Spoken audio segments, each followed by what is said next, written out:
to love from the games you love to play, and a lot of memories along the way. So welcome to Music in Games.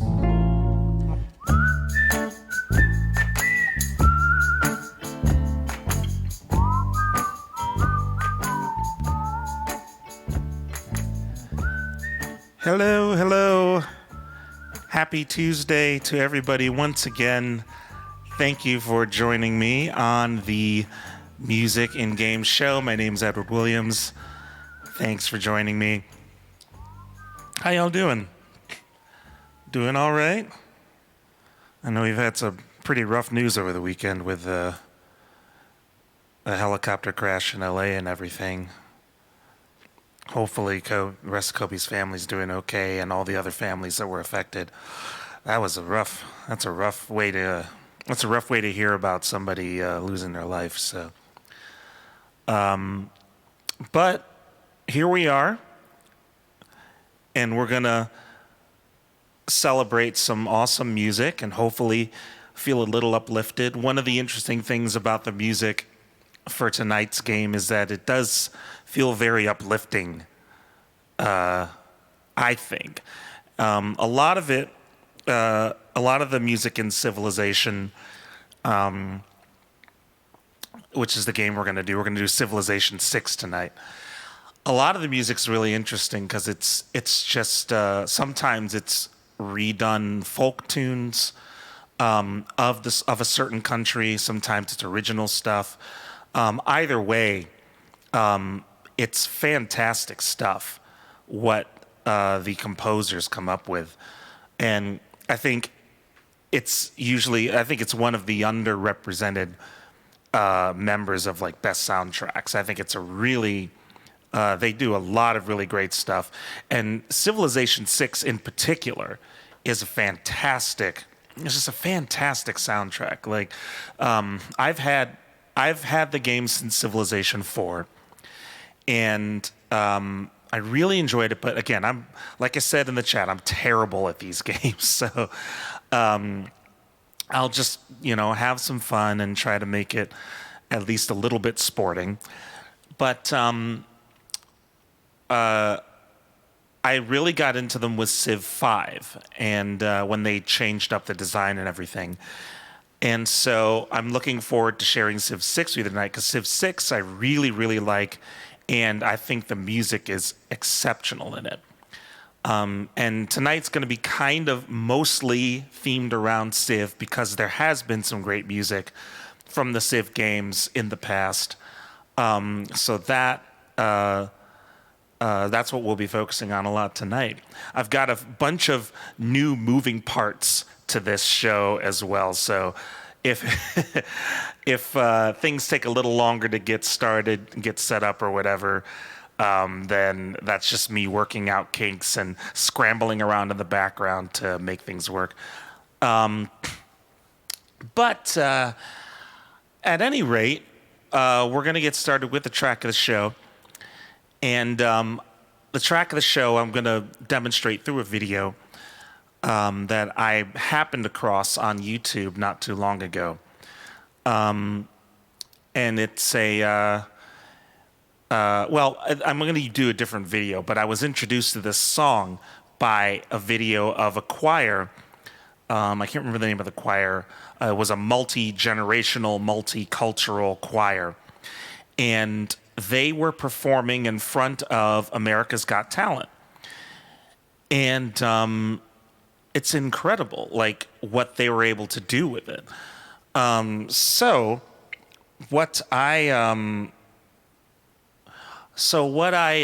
discovered was this particular choir performed the theme song for Civilization 4, which is called Baba Yetu. That's Swahili for the Lord Father.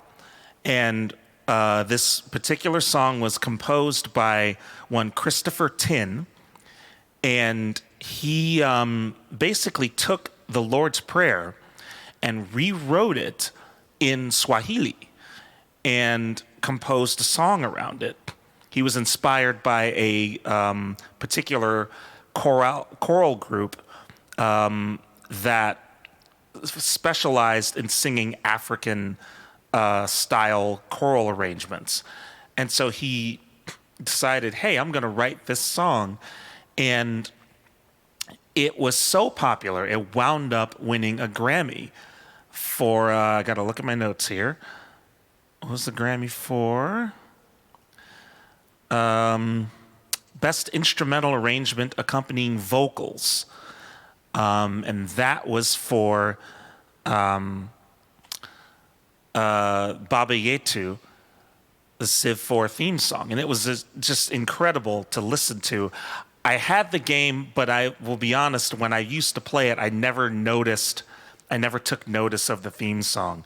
So I'm really glad that I happened upon it. That particular performance happened to get the golden buzzer, by the way, in the America's Got Talent competition from Olivia Munn. So what we're going to do is we're going to listen to and watch a performance in Wales conducted by the composer Christopher Tin. It's at a Welsh music festival. This was back in 2017. So we're going to take a listen to Baba Yetu. This is the theme song from Civilization 4.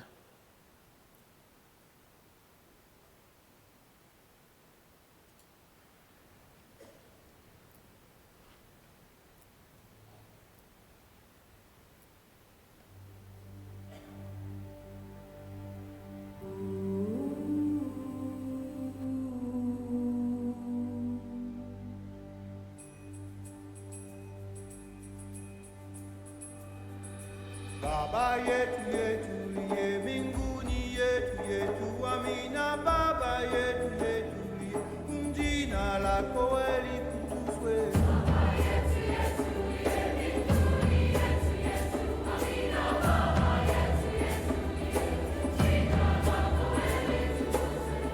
Tukalo chakula chetu chingache utaji utusamehe makosa yetu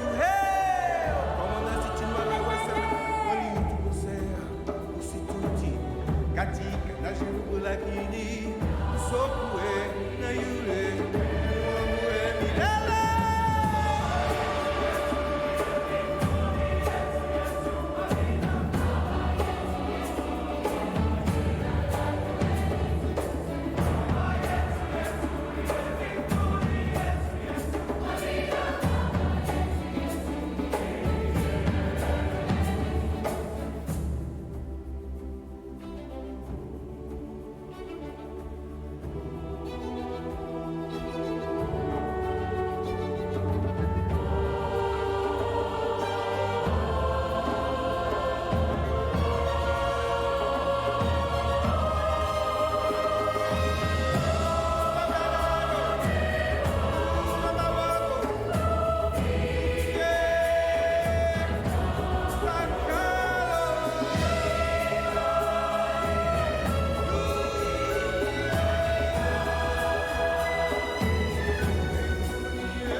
Chakula chetu tunachohitaji utusamehe makosa yetu kwa nasi tunawawasi waliotukosea, usituti katika na jibu lakini usokue na yule muamue milele.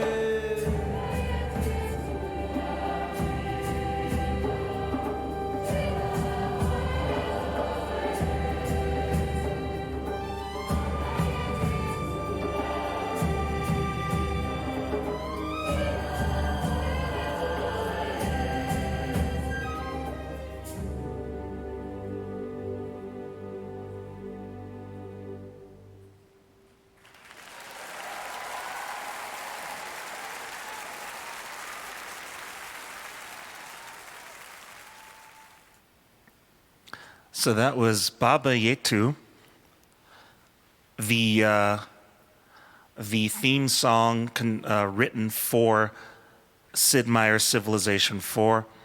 Again, it's the Lord's Prayer in Swahili, arranged in a really cool, just modern, contemporary way, and it's fantastic. Hey, Ash, how you doing? Yeah, it is a beautiful song. I was really, really excited to hear it. And I don't know, there was something about it, especially, yeah, given the news that we all received over the weekend. It was actually nice to find something that was very uplifting. And again, for me, it's special because it's connected to video games, and I love, I absolutely love video games. So it was really cool to see. And especially find the original source. This is on Christopher Tin's channel. So if you like this, you can go to his YouTube channel. He's got all kinds of music there. And he's also on Spotify with his music, whatever he's done for games and his own stuff. So yeah, I hope it feels good, Ash. You got a shout out too. I like shouting out people. So yeah, Christopher Tin's also on Spotify. He also composed the soundtrack for Off-World Trading Company, which is another really great strategy game that I recommend. I'll have to go back and listen to the music for it, and we may feature it on the show here. But it's also that's also an excellent game. I recommend that. But I also found out that he composed the theme song for Civilization 6, the game that we are going to play tonight. So I did play Off-World Trading Company. It's a real-time it's like a real-time strategy economics game. It's kind of interesting. You mine resources and sell them in real time, and you have to basically get the most money in a particular stage. It's a really interesting concept you don't find very often. So I definitely would recommend giving Off-World Trading Company a look. And now I'm going to have to give it a second look for the soundtrack, because I honestly didn't pay too much attention to it before. But now that I know that the Christopher Tin did the soundtrack, I'm going to have to take a closer look. But what I'm going to do now is on our next, as a follow-up to this, I'm going to show the performance from the same concert. This is another concert. This is another performance in Wales conducted by Christopher Tin. And this is the theme song for Civilization 6. So, in other words, you're a Ferengi. Yeah, it's that's a good. It is actually a Ferengi simulator. Yeah. So we're going to listen to the theme song for Civilization 6 now. This song is called Sogno di Volare.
Somnio di volare, breuddwydio am hedfan a geiriau Leonardo da Vinci wedi ysbrydoli'r cyfansoddwr Christopher Tin. A little Welsh at the end of there. That was pretty cool. So yeah, that is Sogno di Volare, the theme song for Civilization 6. I wanted to play it by itself because I knew what I would do is if once we started the game, I was going to sit at the title screen and let the song play through. And that's not very exciting for a stream. But I love that song so much. I just wanted to play it. And I was fortunate enough to find that live performance, again, in Wales, of Christopher Tin. Just as a side note, it's interesting to find these two performances in Wales. As some of you know, Ash and I were there not too long ago. And we found out that Wales has a great, they have a great tradition, a great history of vocal performance. It's one of the hallmarks of that country's culture. So it's really interesting to see their chorales perform this music. Yeah, I didn't listen to this all the way through, so at the end I'm like, oh, that's a little Welsh there. So, and too, with some of the titles in the videos, they also put them in Welsh, as is the custom in Wales. But yeah, just, look up Welsh and singing sometime. They have a very rich history of vocal performance in their chorales. And it's not really anything linked with religion like it typically would be. It's more of a community thing. And so it's really cool to see these chorales perform this music. And again, especially video game music. You do see video game music performed in popular chorales or orchestras or whatever from time to time. And it's gaining in popularity as video games gain in popularity. And it's nice to see it kind of highlighted on its own. Without having to play the game, you can appreciate the music for what it is. I think you gain a greater appreciation when you play the game along with the music because you get to see it in context. You get to hear it in context, I should say. But you have a tradition of some orchestras playing video game music. For example, the Boston Pops has on occasion played some music from The Legend of Zelda that I've heard before, which always has had a fantastic soundtrack. And we'll do one of those games as well in this series later on down the line, once I figure out how to get my Switch connected to the computer.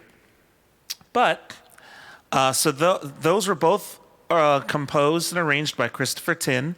Again, you can find his music on Spotify. And I'll put all that info in the show notes, so you can see the show notes at musicingames.online. I usually have them up after a few hours after the show, sometimes the next day.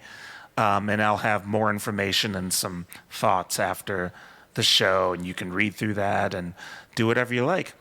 But now we are going to move on. I think SCL Orchestra is done. Oh, yeah, they probably have. They've had a pretty good orchestra in St. Louis. I don't think I ever went to see anything like that. I don't think we ever did, because I'm not sure they were doing it when I was a kid and we went to the symphony series. But orchestras are starting to do, as more music enters this age where it's becoming recorded live, like Cuphead, for example. Cuphead, Final Fantasy, a lot of these games are using orchestral music or live instrumentation now. And so it's a lot easier for orchestras to get a hold of the music and even invite the composers to perform it or direct it, and conduct it with them. So it's kind of a nice little side hustle for the composers as well. But yeah, we're going to go ahead and move on to the gameplay. So we'll fire up Civilization 6.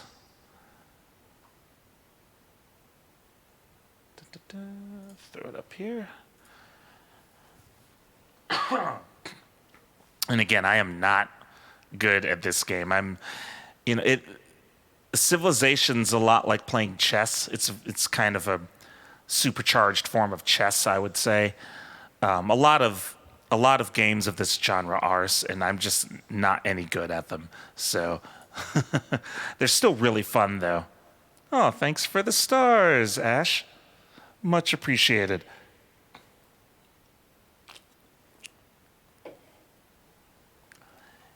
Yeah, hey, yeah, Matt's here too.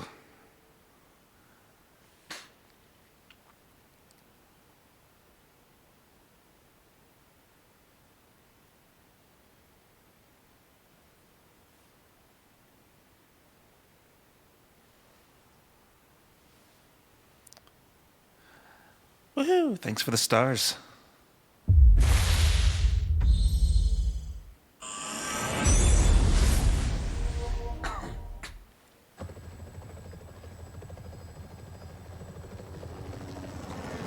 Human advancement knows no boundary. But this has not been without its price.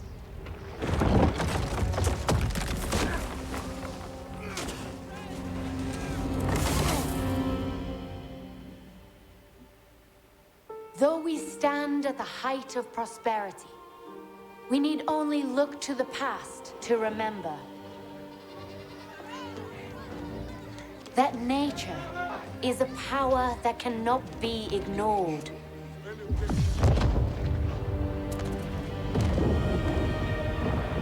Consuming even the mightiest empires. And causing the greatest among us. Seeing that scene reminds me, I keep seeing a article is circling around that apparently the volcanic blast at Pompeii was so hot that it melted one guy's brain to glass. It turned it into glass, which is just, I can't even conceive of that. Finding ways to coexist with the Earth.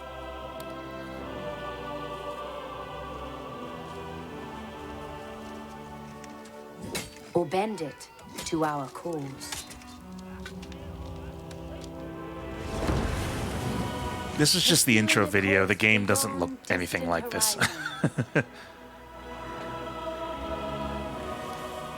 And revealing paths. Both towards innovation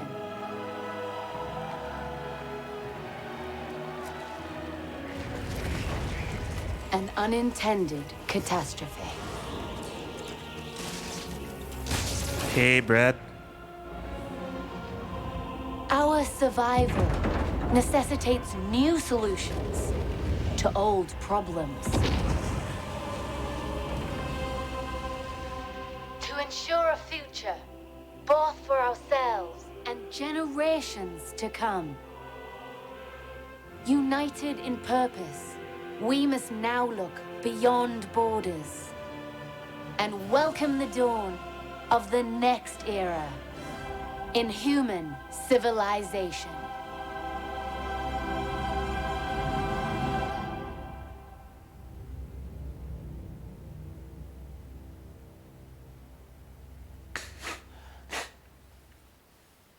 So this particular version of Civilization 6 I'm playing has the Gathering Storm expansion. So I've got all the expansions up to now, which adds in environmental effects and effects of as you enter into like the industrial age, you have to make choices depending on what might affect the planet. So I'm sure a lot of people got upset that they were politicizing the game, but whatever. I think it makes for a pretty good gameplay mechanic, if you ask me. All right. So I'm just going to do single player and just play now. And play now, again, small continents, random leaders. Because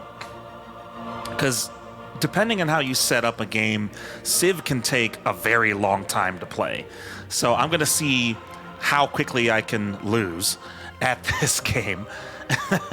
And hopefully we'll get to hear some of the cool music in the game. There's a lot of it, and it's wonderful. So hopefully we'll hear some of it. You'll get to hear the studio recording of the title track a little bit here as it loads. But let's see what leader it gives me.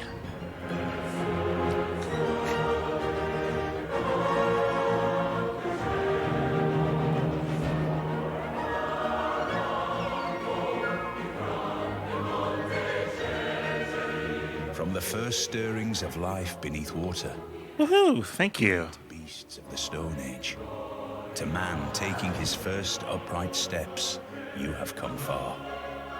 Now begins your greatest Oh, look at this. Eleanor of Aquitaine. of civilization. This is a new British leader for the British for the English Empire. The original one is Queen Elizabeth First, I believe. No, sorry, Queen Victoria. No, it's not Queen Victoria. I think it's Queen Elizabeth the First in this game.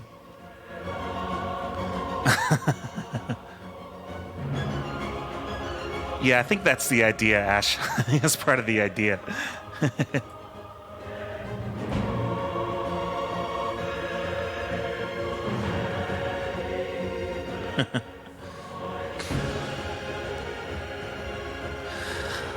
Okay. Court of Love. Loyalty. Sea Dog and unique naval unit and Royal Navy dockyard. That's true. She was a badass.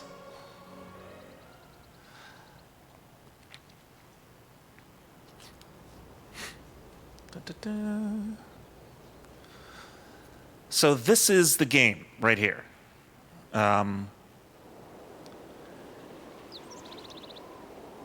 Civ 6 is basically a board game. The Civilization series in general is basically a board game. So that's kind of what we're looking at here. So the first thing I got to do is settle my first city, and I do that with the settler. And I just got to pick a spot now. But notice there's no music.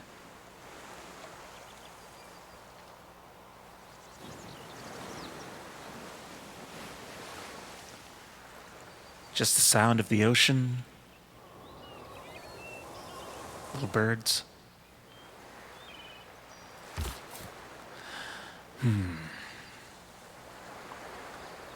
It's kind of nice.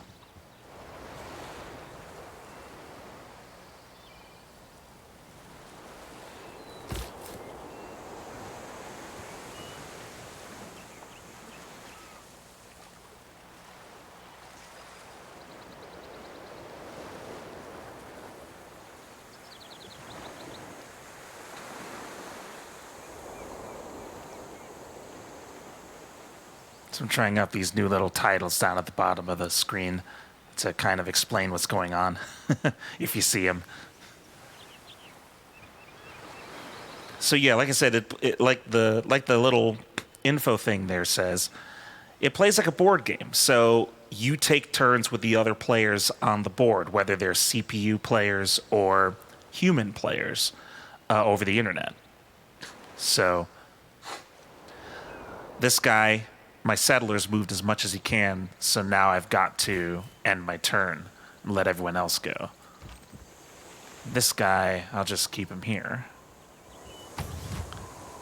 And that's all I can do, so I'm going to move on. Check one thing here.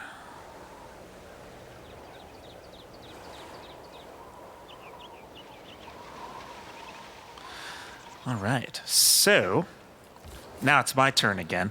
I haven't discovered the other civilizations playing yet. So notice in the upper right-hand corner of the screen, it just shows me. That's who I am playing as.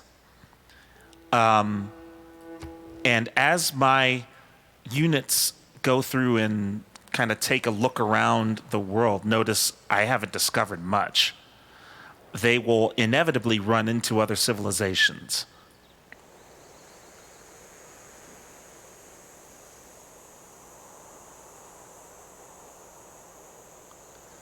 All right. Yeah, we'll settle here. This is not a bad spot. This is not a bad spot, actually, because I got silver over here. I've got amber here. I've got fish there. Citrus is not far away. Deer's not far away. So this might be a pretty good spot. It's also pretty defensible because it's kind of hard to get to from here or from here. I imagine you'd have to come by sea. So, yeah, let's do it.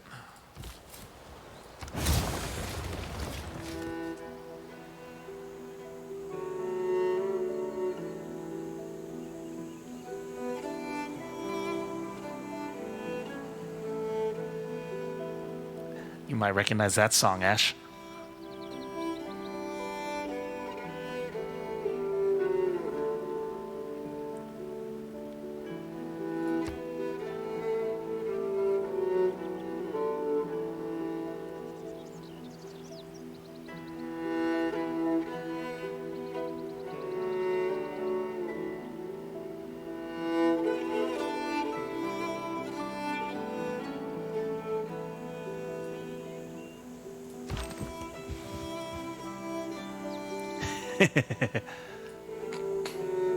Thanks for the stars. Much appreciated.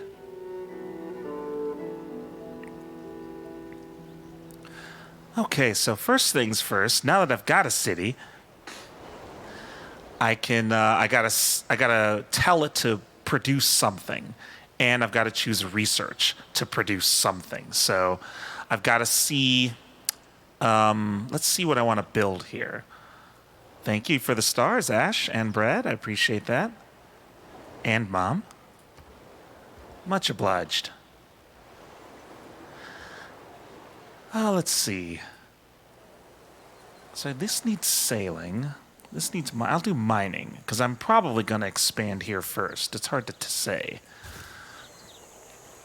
So each, pretty much you want to keep your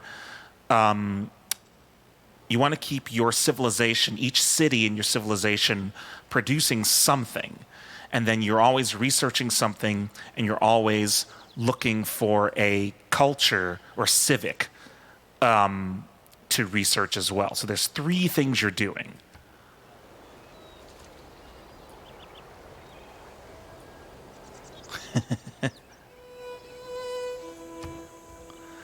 I'll do a monument.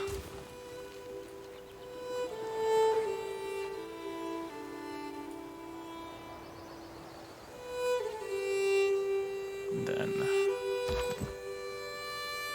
yeah.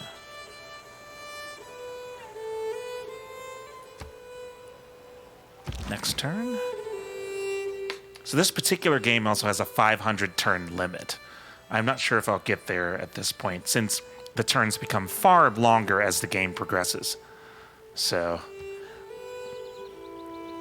but it's kind of nice. The music at the beginning of the game is very low key, and it sort of matches the intensity and age that you're in. It also matches the civilization. So notice the first thing we heard when I settled a British city was an old, famous British folk tune. You hear lots of really cool, like, African songs for the African nations. Lots of cool songs for the like for China and Japan. They really did a great job with the music. So now I'm going to.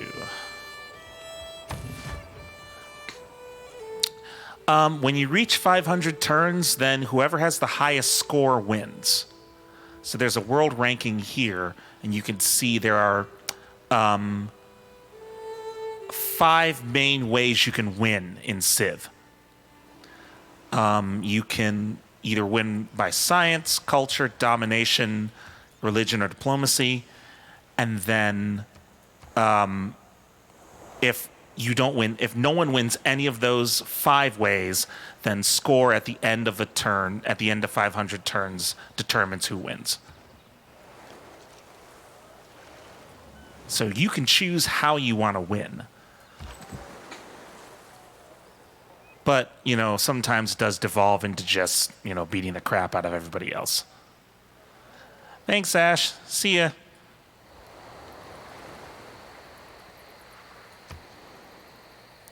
Next turn. And sometimes in the early game, there's not really much happening. You're just kind of waiting for stuff to get built. So...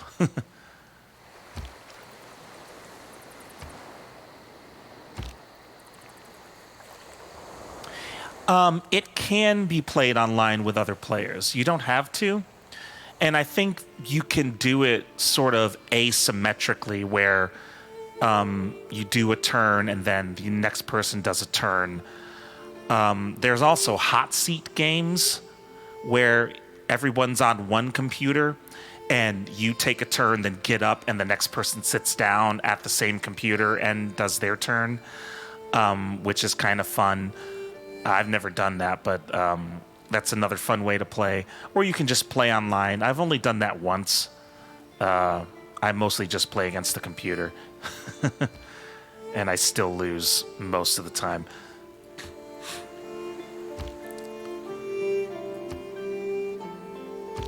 So now notice London has grown. Now I've got a population of 2. So the amount of food your city generates is how it'll grow.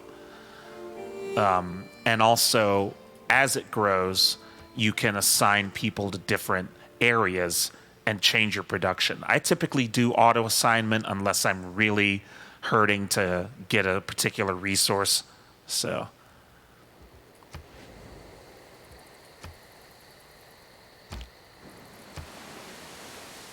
Who deserves more credit than the wife of a coal miner? So now my research is done. Each time also a fun little thing about this game, and I think this was present from Civ 4 onwards. I'm not sure if this was in Civ 3. But there are quotes, notice at the bottom, whenever you unlock a new research, a new bit of research or a new civic. And those are typically voiced. So you get to hear a cool, read in a dramatic manner.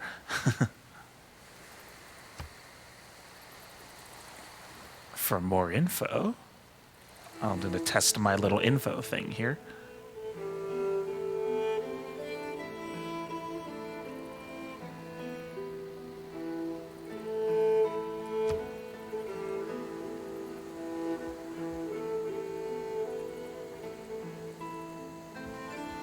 What should I research next? Sailing, yeah.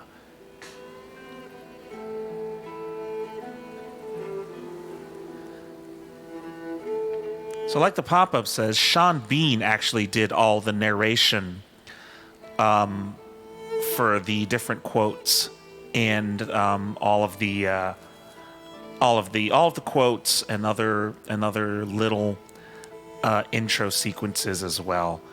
If you don't know him, he was in Game of Thrones and Lord of the Rings and a bunch of other stuff. Oh, that's no good. So we got a barbarian nearby. Barbarians are just free roaming units that only attack people. So it's wise to get rid of them as soon as you can, because they can overwhelm a small civ. So I might have to make another guy here and go after them.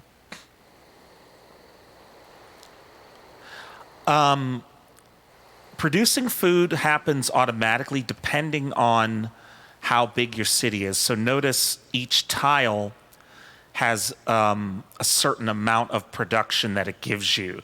The little ears of corn are food. There's little gold here. The music note is culture, and the gear is production. And those are some of the main units of main resources that you need. A food directly affects a city's growth. So notice I've got one citizen here on a 2 food tile and one on a 1 food tile. So they will gather the food automatically, and then the city will grow as big as it can, given there's enough food. If your city grows too fast and there's not enough citizens gathering food, then your city can either stop growing or starve. Also, you can improve the food output by building things like farms and other sorts of researching tech upgrades as well. So food is produced automatically, but you research upgrades in order to make the food, make the yield from each of these tiles better.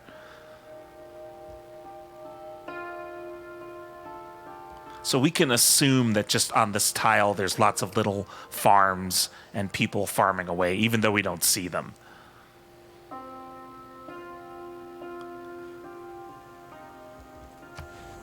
Okay, let's choose our next thinger. I'm going to make another warrior because I'm a little worried about these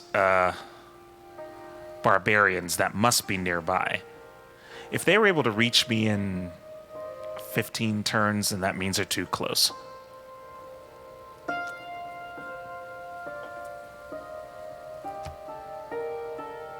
At his best, man is the noblest of all animals. Separated from law and justice, he is the worst. Sean Bean does a great job with the VO in this game. Okay, so on civics, one of the things civics allows you to do is unlock things like new government types. And really the government types just allow you certain slots in 4 different categories: military, economic, diplomatic, and a wild card, which can be any of them. So these cards will give you certain bonuses towards a certain category of a government. So, for example, this card, Discipline, says +5 unit combat strength when fighting barbarians. Might be a good thing to take since I'm about to go fight some barbarians. So I'm going to do that. And in the military policies, I can only put military cards there. I can't put anything else there. And then economic policies, I'm going to do 1 production in all cities. Good to see you, Brad. Take care, man.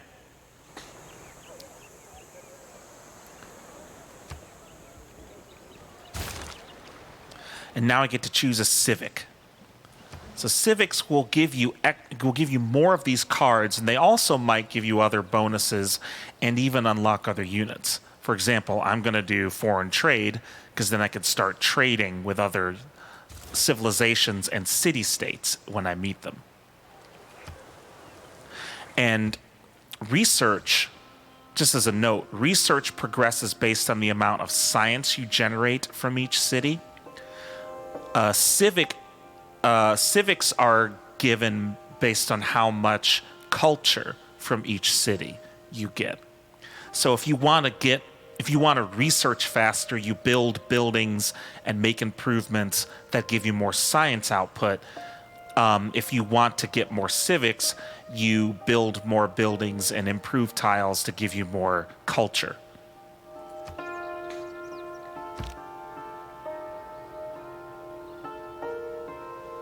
So again, a lot of this early game stuff I'm just not doing. I'm just hitting the next turn button a lot. It's going to get a little more hectic. And there's my extra guy. Let's get him moving. I saw that scout coming from up here. So I think, if I had to guess, the barbarian camp's got to be somewhere up here.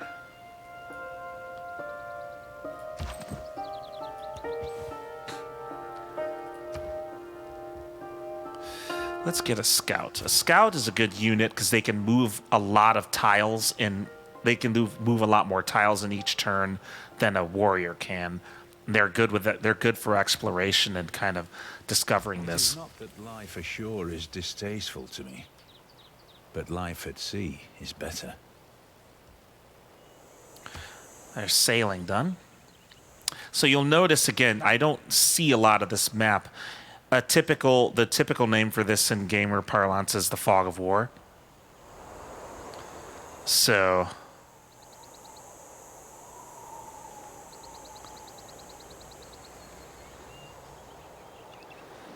having a scout that's able to explore quickly can reveal a lot of this Fog of War, and that way I'll know what my surrounding landscape looks like. Let's do animal husbandry because I want to get these deer.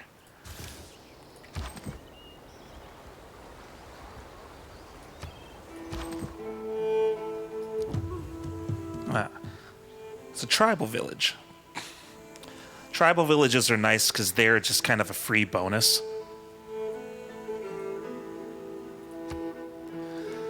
So one thing you'll notice that aha, look at this. Here is the barbarian. So they must be coming from here, actually. All right, so I'm going to fight these guys. They have a slinger. A somewhat ranged unit. But that's okay.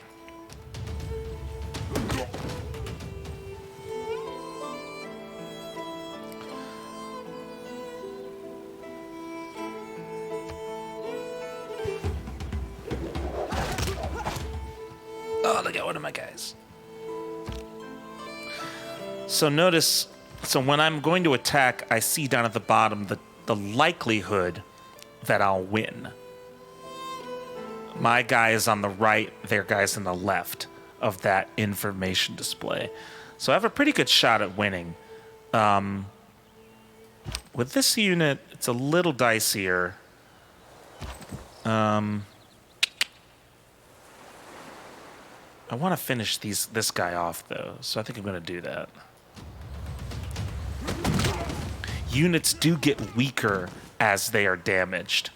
Unlike a lot of games where even a low damage unit, a weak unit still does pretty decent damage.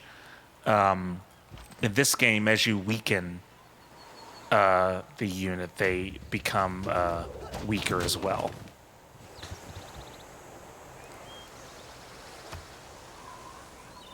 Oh, there's another one. Man, see, there's a lot of these barbarians. We have you, scout.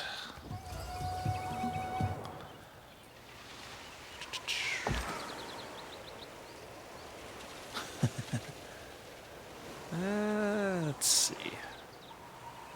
I'll play it safe. I'm gonna heal this guy a little bit.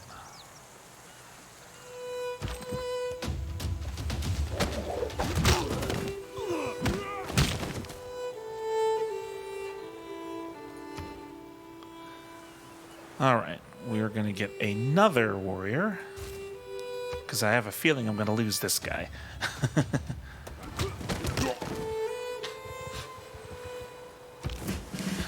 This guy did get promotion, though. That'll help.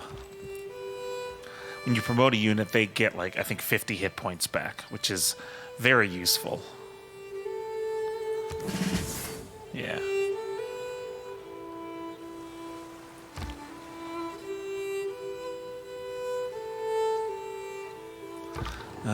Oh.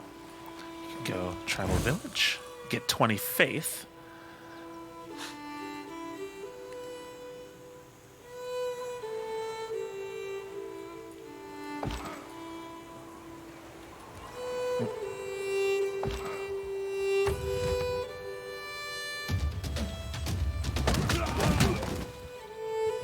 So we upgraded the attack power of this particular unit too. Lives by exchanging.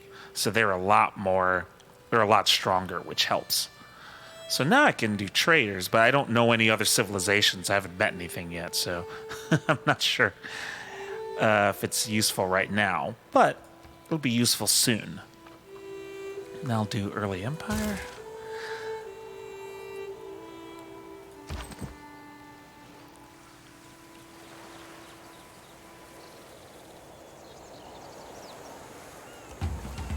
Yeah, the music kind of fades in and out, which is kind of nice.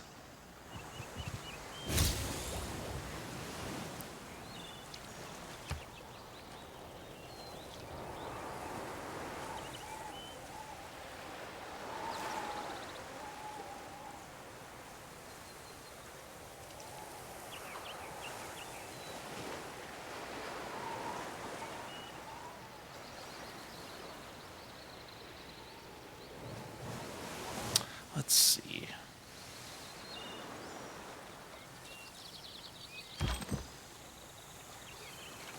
No, they're okay. I want to heal this guy a little bit more.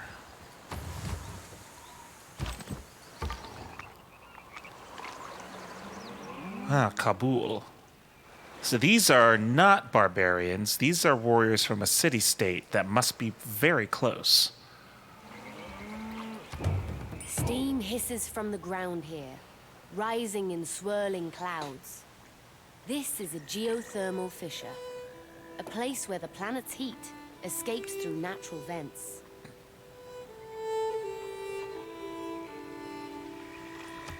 So geothermal fissure is a way you can get power from, geothermal power, but you need to be kind of late in the game to get that.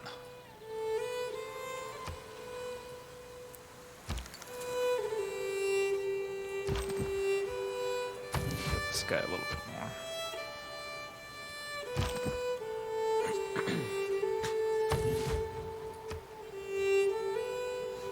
I am fond of pigs. Dogs look up to us. Cats look down on us. Pigs treat us as equals.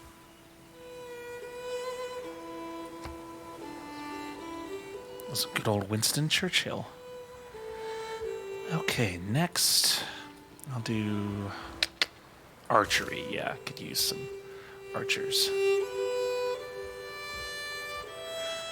And I might do a settler so I can get another city. Settlers are the way you can expand your empire, building new cities.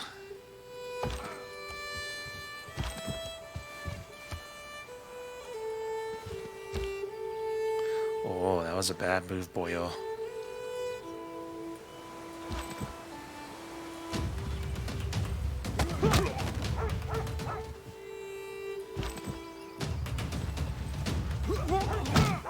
Don't want this guy going back and reporting.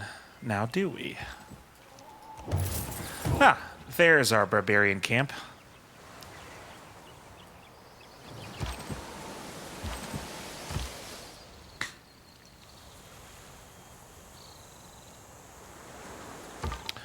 Oh. Run away! Run away! A scout could probably take him on, but I don't want to lose the scout. I don't want to take the chance.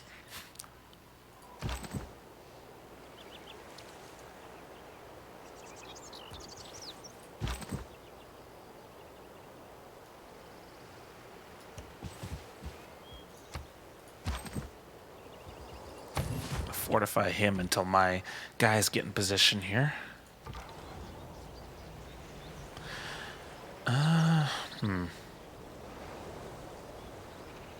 Let's explore up this way.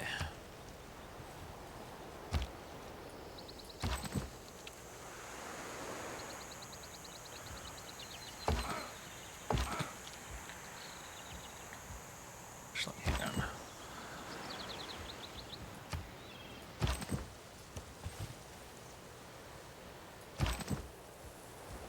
Promote them. Oh, there's another scout. Must be another camp up here somewhere.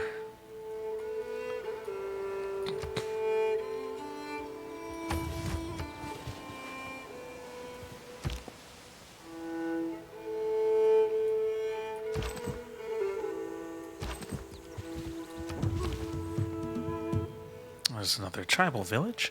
Tribal villages give you little bonuses. Sometimes they'll give you resources. Sometimes they'll give you an extra technology boost of some kind. So they're kind of interesting. Interesting little gameplay wrinkle.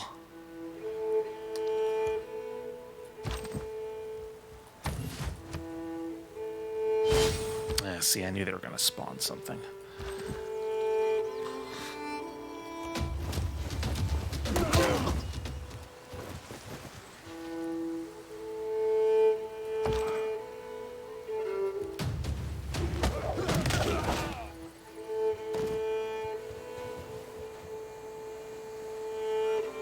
So what I'm worried about over here is that these guys are going to weaken them, and then this unit will come out and finish them off, which is probably what's going to happen. But yeah, I knew it. Not today.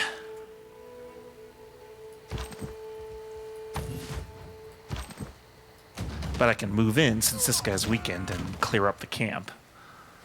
Now no more barbarians will spawn from that location.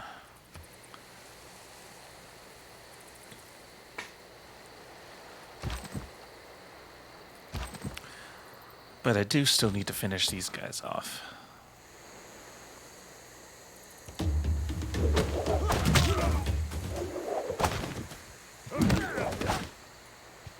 Oh, close. I'm gonna send this guy up here. There is another camp that I gotta find.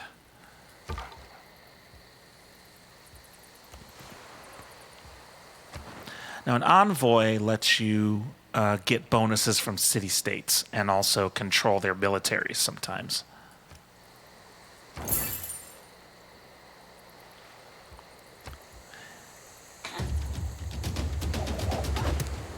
Yeah, it's the interesting thing, isn't it, that the battle music is basically just one-offs. What amounts to a sound effect, you know?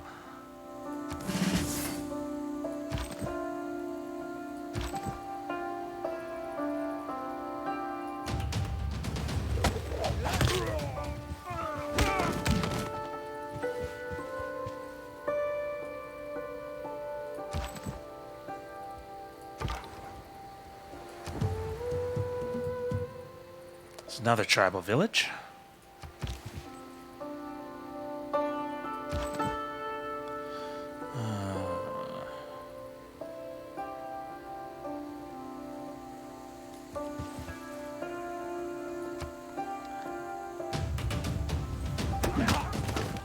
Oh, this scout is getting on my nerves.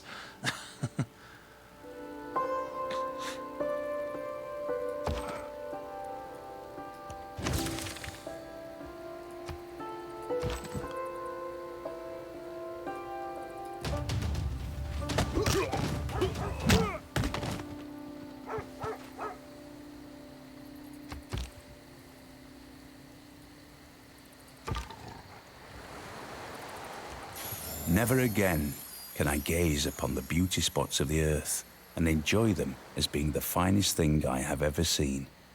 Crater Lake is above them all. So in the game, you'll have you can find natural wonders, which are modeled after real-world natural wonders like Kilimanjaro and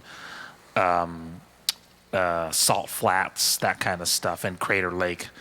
They're randomly placed in the world each game, and they can confer bonuses to you if you settle a city near them.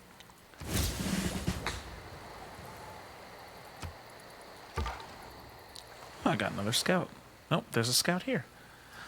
In my city. What are you doing here, pal?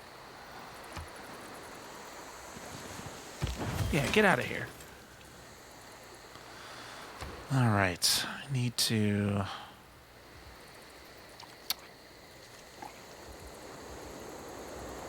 a builder.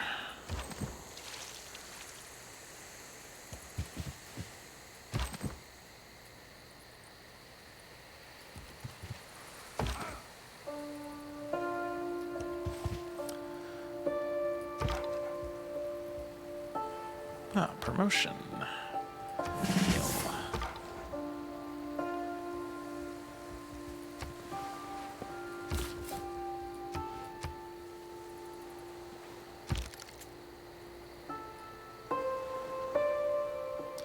Okay. Keep on exploring. Oh, jeez. There's barbarians everywhere.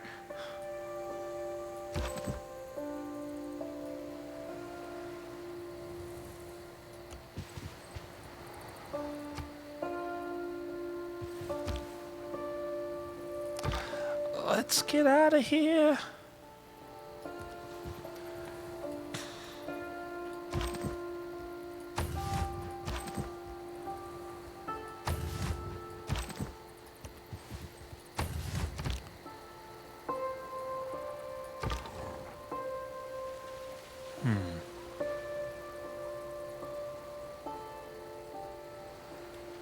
I can't attack him in one turn.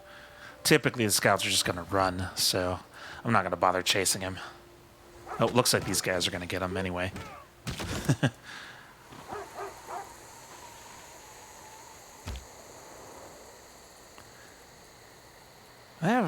This other civilizations must be pretty far away. I usually meet another civilization by this point.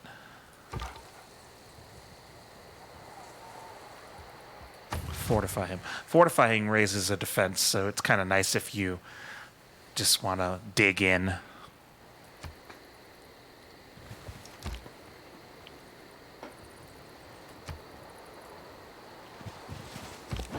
We now have the opportunity to appoint a governor to our civilization. This governor will be a powerful and productive asset when assigned to one of our cities. I suggest we choose a candidate as soon as possible. I shot an arrow into the air. It fell to earth. I knew not where. Let's see. Yeah, let's get this guy. I shot an arrow into the air. It fell to earth. I knew not where. Archery's done. Back over the past, with its changing empires that rose and fell. And you can foresee the future, too. Hey, how's it going, Highland Rim Gamer? Good to see you.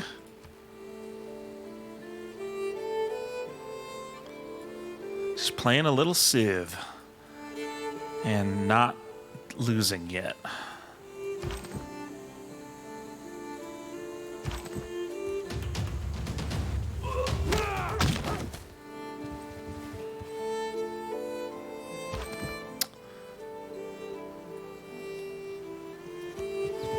But that will probably change, especially if these freaking barbarians overwhelm me.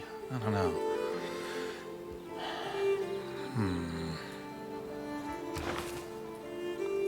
Yeah, let's do writing. And then... yeah, government. Oh. Wow, how do they have so many guys? Man, Kabul's been busy. Taking care of all the barbarians over here. It's pretty great.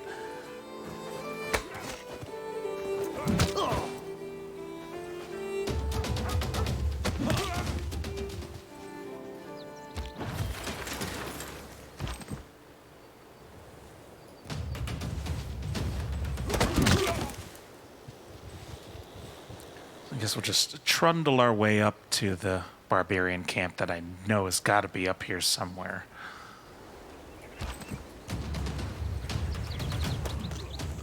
Let's see. Yeah, I'll make an archer. We'll move you on this side.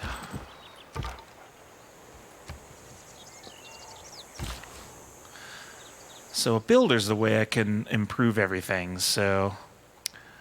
I will... yeah, I need some silver. That'd be good.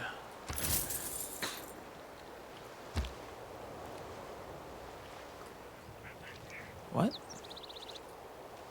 Oh. That's kind of nice. So this scout was automatically exploring, I guess. And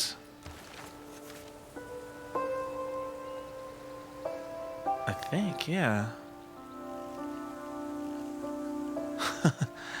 These guys basically wiped out all the barbarians, but the scout, who was again automatically going, I think, swooped in and took the gold for disbanding the camp. That's amazing.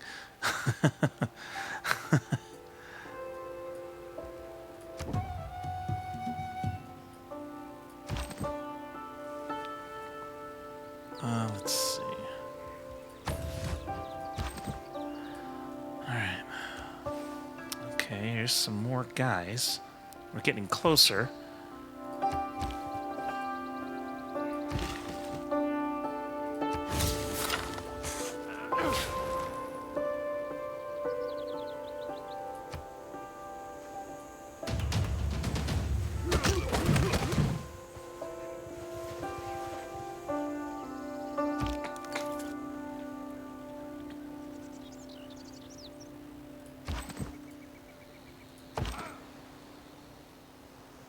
Oh, it's a fight you want, is it?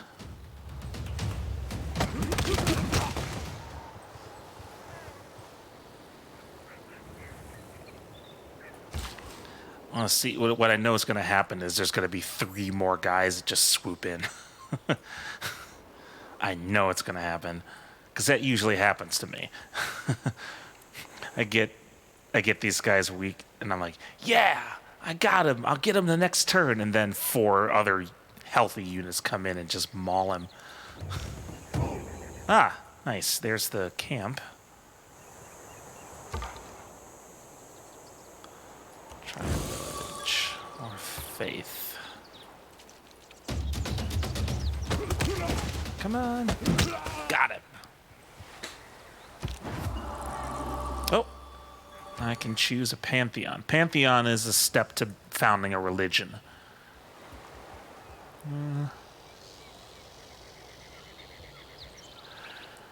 Let's see.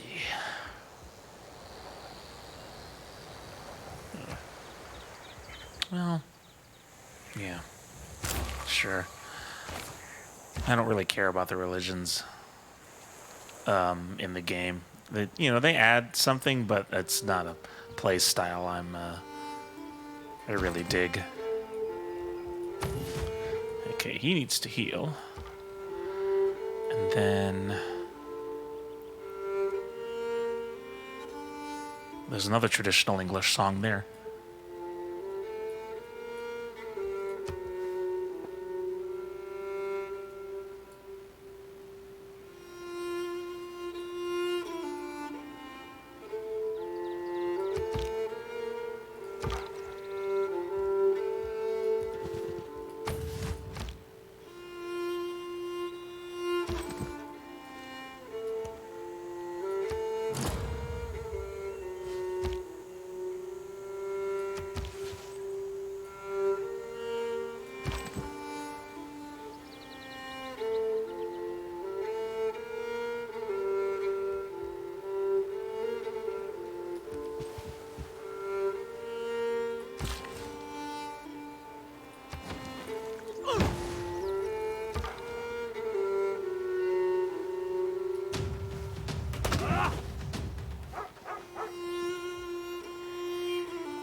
Oh, somebody's triggered the, one of the other civilizations has triggered the advancement to the next era.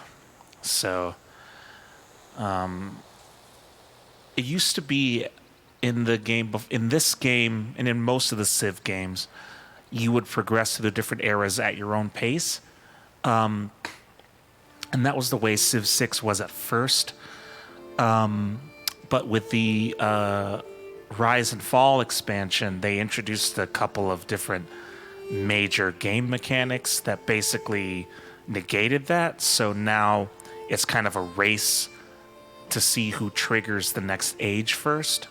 And then once that happens, everybody moves up to the next age, whether you're ready or not. And sometimes that can give you a penalty if you're not ready. And you can tell if you're ready by down here in the action button, there's a little ring around it. And that will signify how your civilization is affected the next time, in the next age. So you might get bonuses, you might get a lot of bonuses, you might get no bonuses, or you might get penalties. So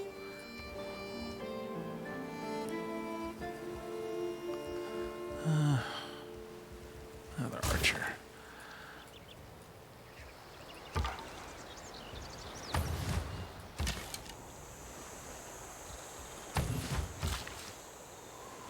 Without craftsmanship, inspiration is a mere reed shaken in the wind. Bronze. Huh.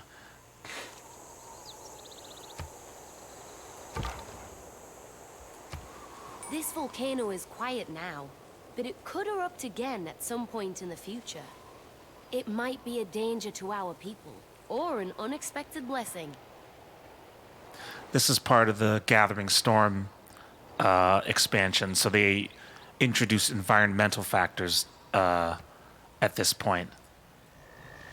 No, Highland Room Gamer. I'm England. I just did random, and it gave me the new English leader, who I have no idea who this is. So I'm gonna have to go to the old Wikipedia and look up Eleanor of Aquitaine, because I do not know who that is. Oh, no worries.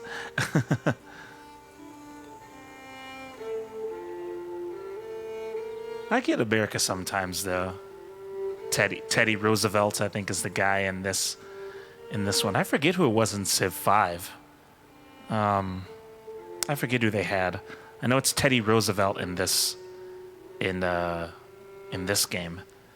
I'm surprised they haven't added another American leader in this game, because they've added there's two English leaders. There's two. I think there's two Indian leaders. There's two. I think there's two Spanish leaders. Huh. Oh, no kidding. Performed on the ancient medieval tracks in the game. I'm going to look up the Discogs and see if they're probably listed if they filled out the credits for the music. That's awesome. Well, whoever they were, they did a great job.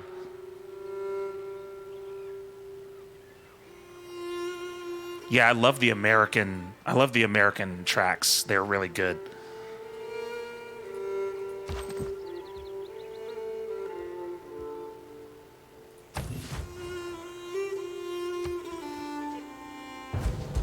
No man ever wetted clay and then left it. As if there would be... See, this always happens like I'll approach and then they just spawn a unit like right there. I knew it was going to happen. So now that guy's surrounded. That's okay.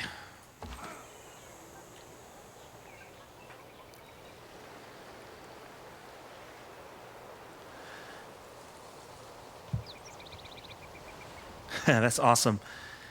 Yeah, I used to be intimidated by them. I had Civ 4 for the longest time, and I would just kind of pick at it every now and again, and I never got into it. But when Civ 5 came out, I really got into that game.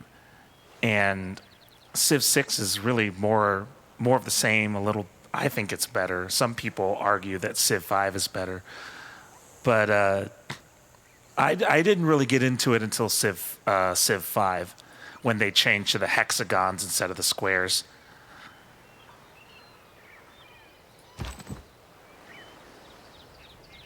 Let's see.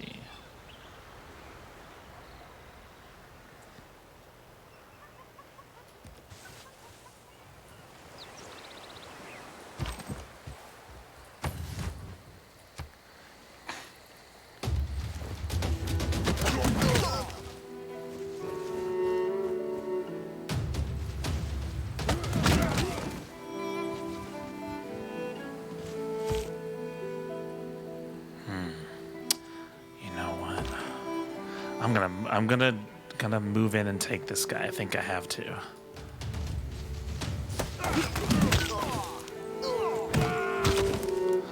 Getting rid of the camp is the priority.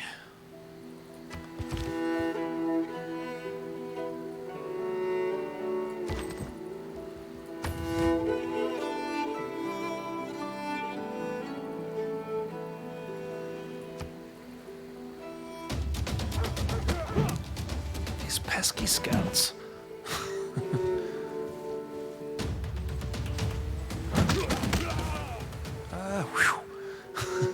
I thought that guy was done for. All right. You wait there.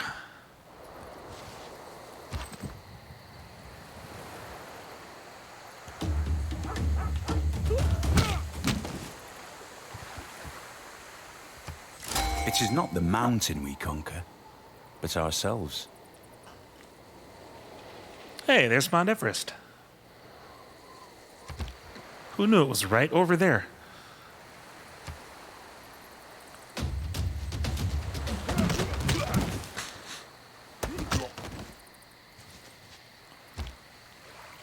Luckily, these barbarians are making terrible strategic choices, so I haven't lost any units to them yet. That's nice. Now I've got a camp on the back end here.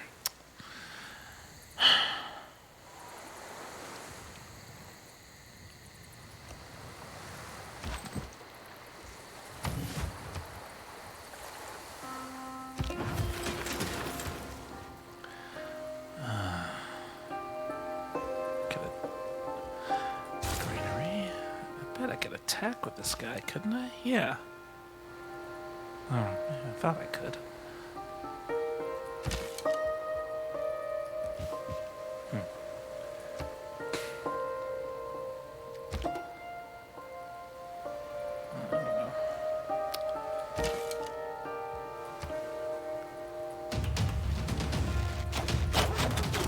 Get out of here. Pesky scout.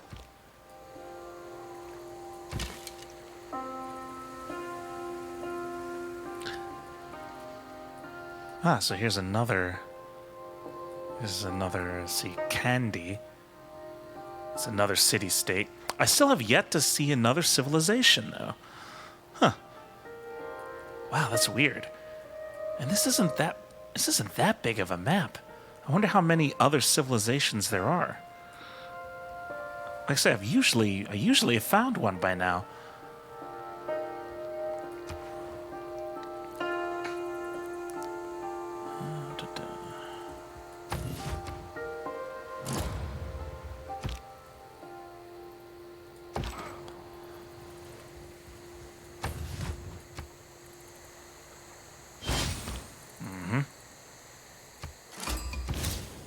Jag är Kristina, Sveriges drottning. Patron av konst och litteratur. Hälsar jag en annan kunskapsälskande person. Sweden.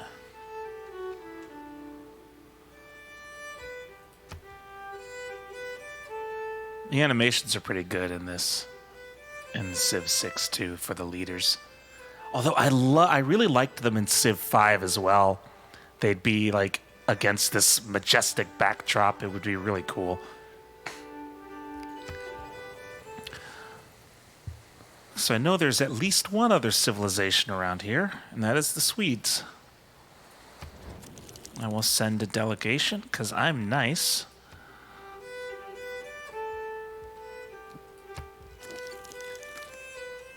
And also, that delegate can maybe feed me some info on what's happening over in Sweden.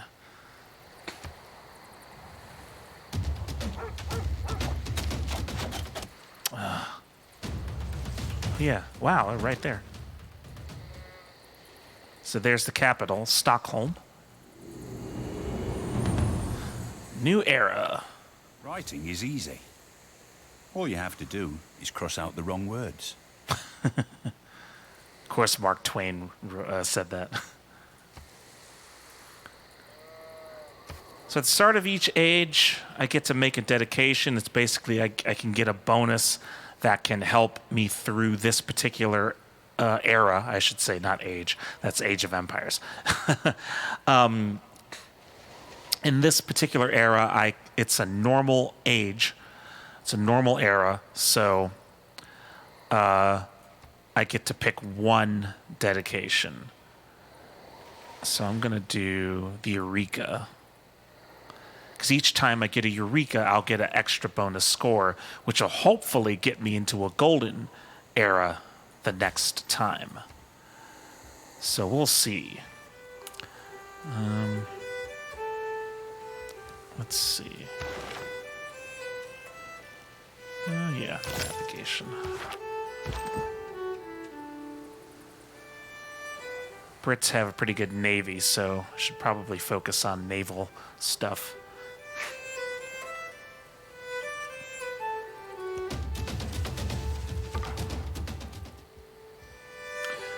I'll hunker down here. Hopefully this guy will take those guys out.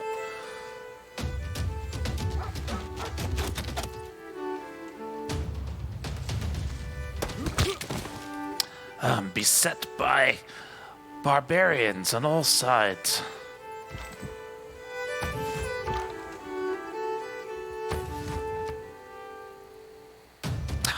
These guys aren't doing anything. Alright, so I gotta move these guys.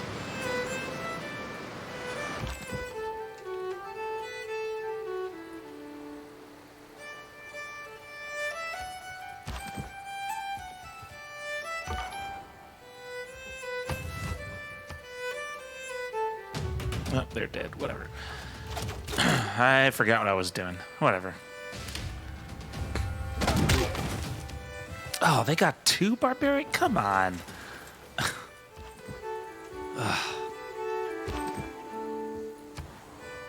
Let's see. Great Bath. So I'll build a campus. Let's see. Man, there's not... I don't get bonuses.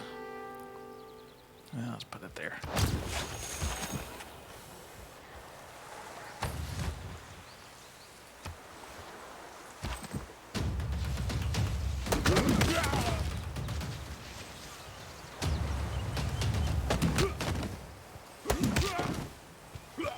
Ah, almost. Arg.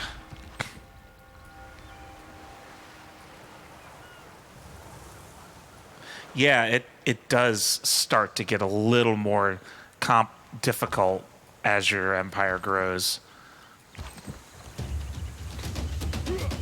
It's part of the challenge.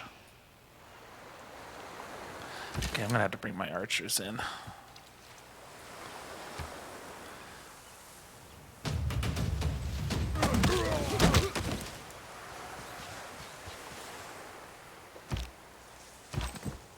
But the nice thing is, again, it's a turn-based game, so you have plenty of time to plan out your actions and, you know, make sure that you're doing at least the best you can. Of course, there's archers here.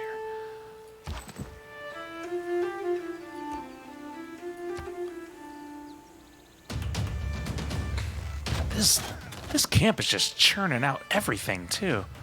Man. Give it a rest. Okay.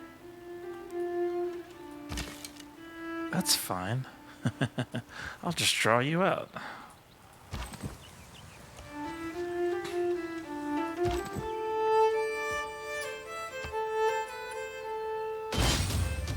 Come on. Gosh.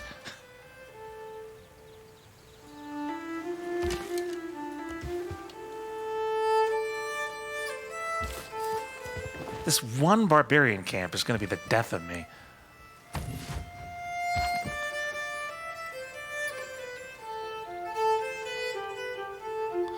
You know, I'm going to keep him back here.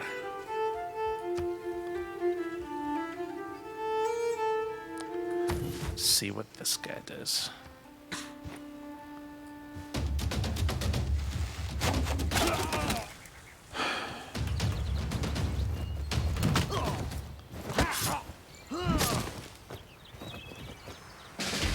It is equally important to have a happy and It's easy when you engaged can just workforce. churn out units every other turn, isn't it? What's happened sometimes with these barbarian camps, they just pump out unit after unit, and it makes it really difficult to kill them sometimes.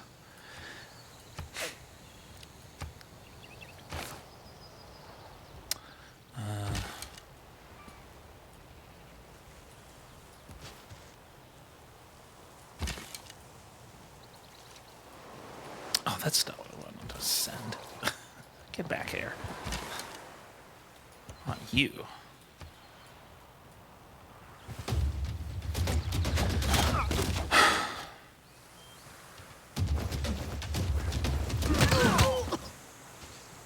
All right. A physician without a knowledge of his...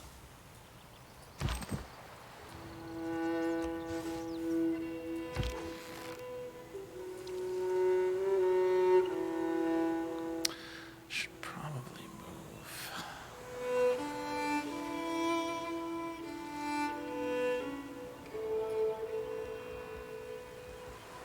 No, I gotta start attacking these guys.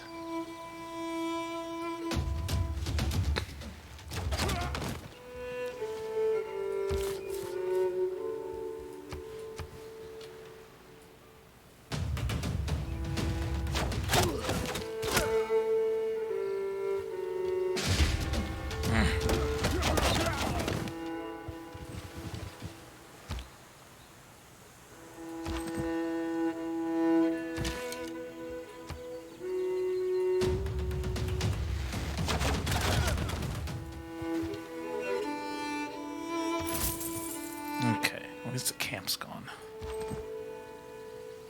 Oh, and I can get these guys. Nice.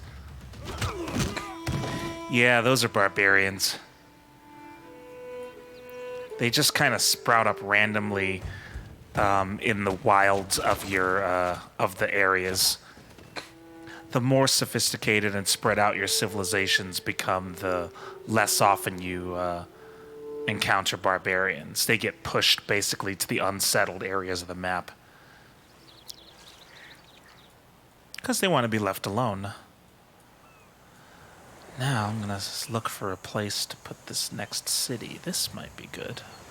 Yeah, actually, I will do that. Alright, head home, guys.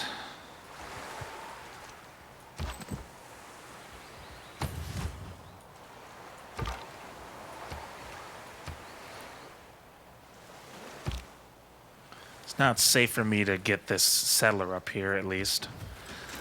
Settlers, like some units like settlers and traders and workers are easy. They can just be captured by moving onto the tile, and then they become the property of whoever captured them, which is frustrating if it's a barbarian. So, let's make another warrior. Heal this archer. Find out where that tribal village is. There it is.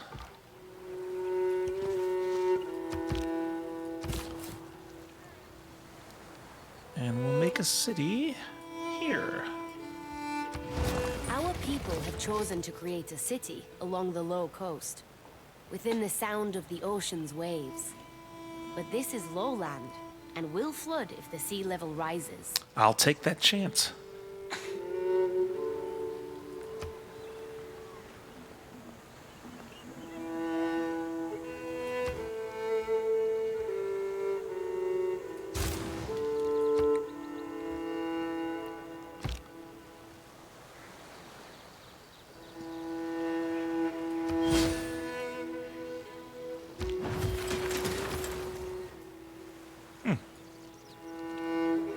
Oh, that must have been what the village gave me.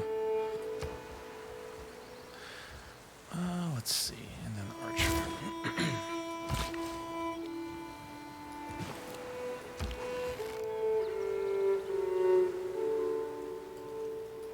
Oops.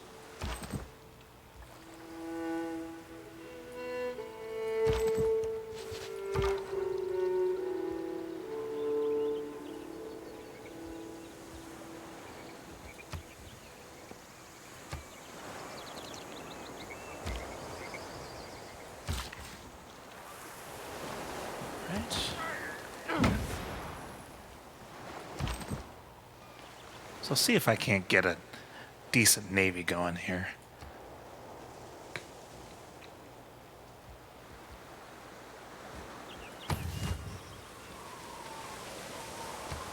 In the next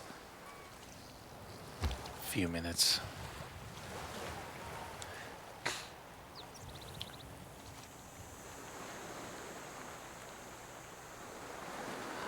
In effect, it does automatically make a port. There, you can build ships and, you know, send them out and all that stuff. If you build a city on a coastline, though there are buildings, there are districts that'll help you out, like the Royal Navy Dockyard District here, will help improve your naval units as and the surrounding water tiles as well. But yeah, if you build it on the coast, you don't have to build something separately to actually build the ships. You can build ships right away, but assuming you've researched them first, the specific ship.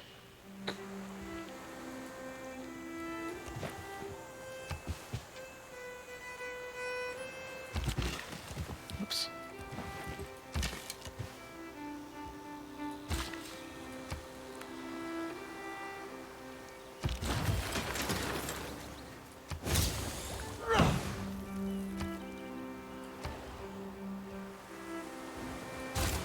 Trader.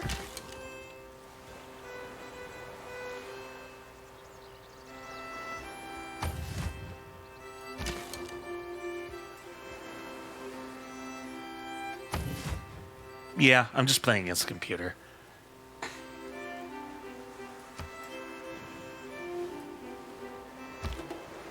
Oh. Yeah, I know Sheffield needs more houses.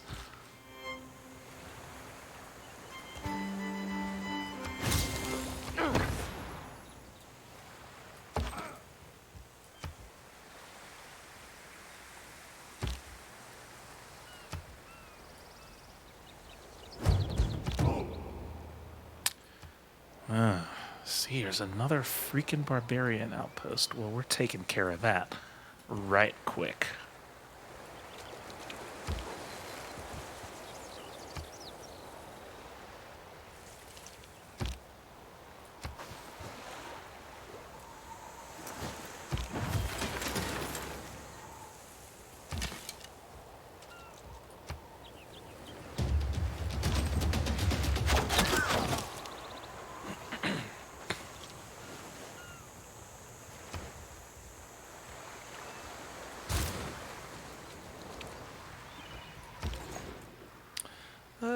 We'll go to Sheffield. Typically, in older games, you would have a worker build roads from city to city, but they made a big change to that in Civ 6, where you have a trader. A trader can set up a trade route between two cities, and if there hasn't already been a trade route run between them, that trader will build a road. So you use traders to build roads now rather than builders, because the way that builders work is also very different in Civ 6. Those pesky scouts, get out of here.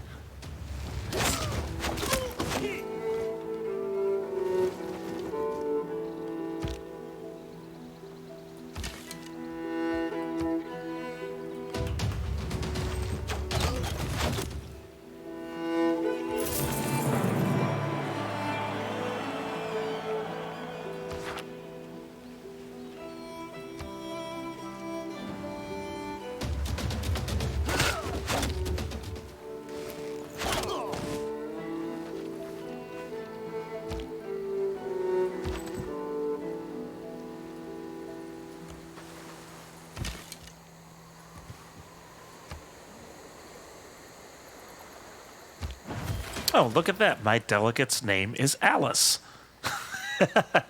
Imagine that.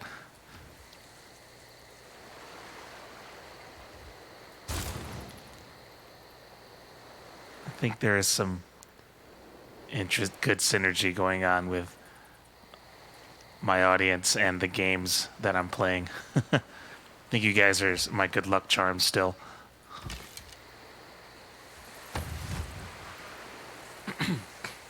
I do not choose the delegate names, by the way. Those are randomly generated.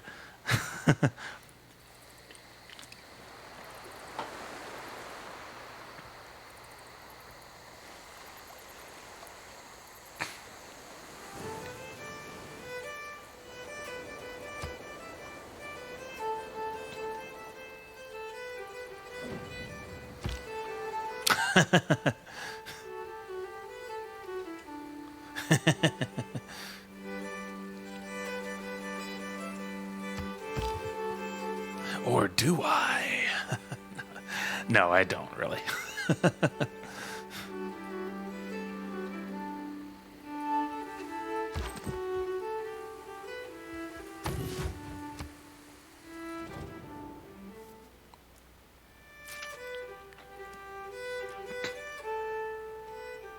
Yeah, it is a traditional English name. Also, now the Swedes are saying my military is too weak. Which is probably true. I only have 3 units.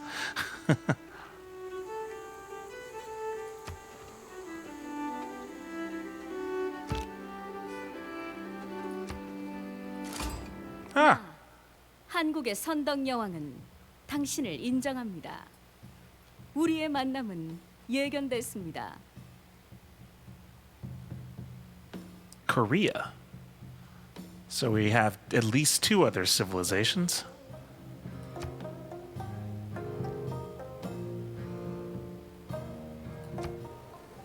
Send them a delegation. Why not? Oh, okay. Politics is the art of the possible, the attainable. So now I've got a civic that'll let me change my government style. So I'm going to go, and each government style can give me a bonus as well. So I think I will go oligarchy because I get more melee strength.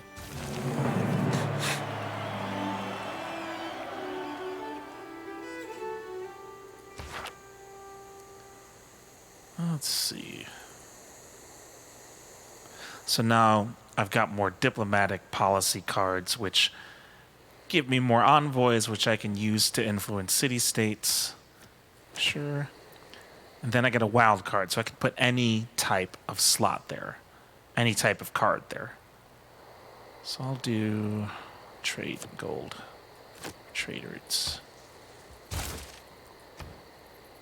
Games and recreation.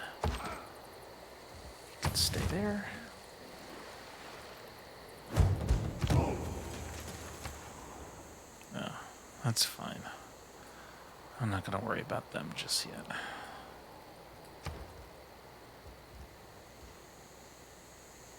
Floodplain. Let's see.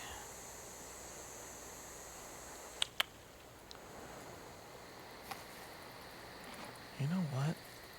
We'll get another city there.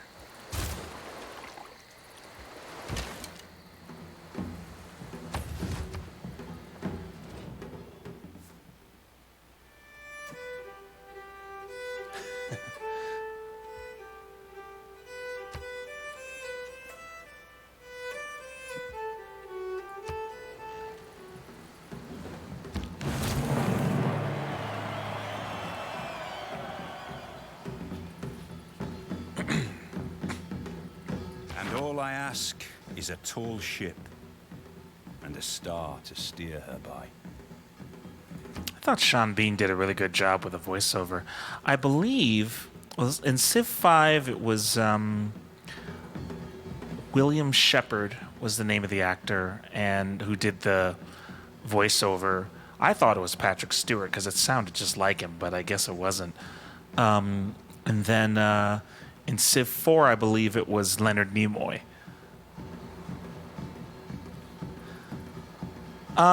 It gets a little harder to build cities as you go along, mainly because there's not much space left on the game board. Once everybody starts expanding, space becomes a premium as everyone builds to gather up more resources. So it can be a little tougher in late game to build cities, unless you happen to discover an unsettled island or something. Yeah, we'll do that.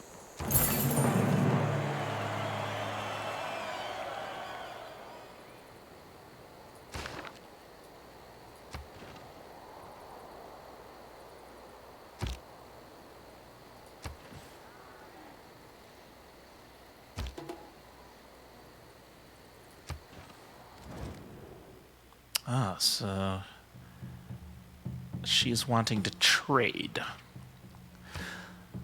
Open borders, 26 gold, 6 diplomatic favor.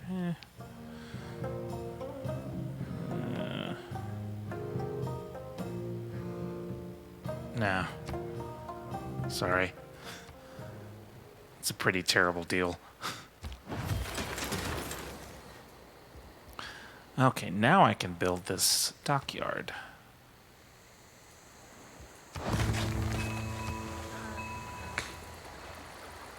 Thousands have lived without love.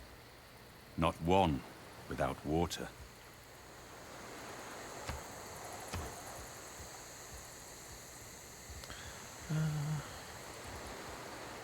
Oh yeah, you know what? Let me do cartography. Still gonna try and lean in on the naval angle here.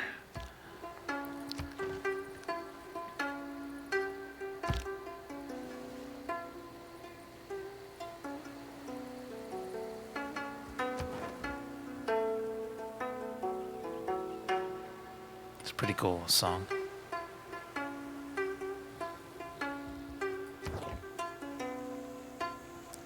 So the music does something interesting here. So notice there are 6 civilizations in this game.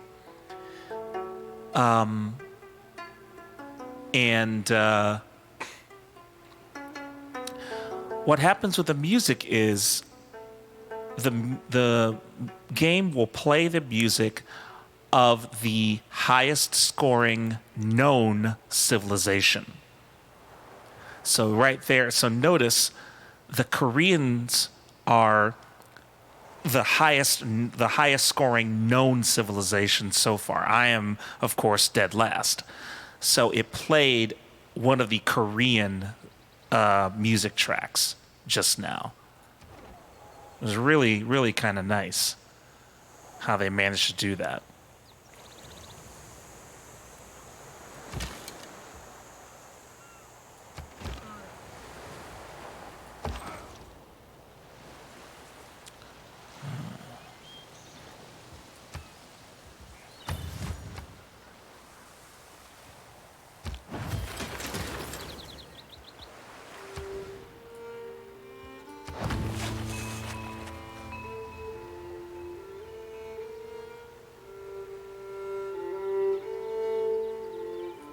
And it's only going to play music from the civilizations that you know of, and that's including yours. So it won't play any music from these other 3, because I don't know who they are. Settler, we'll send you... Oh, there's tea up here. Let's do that.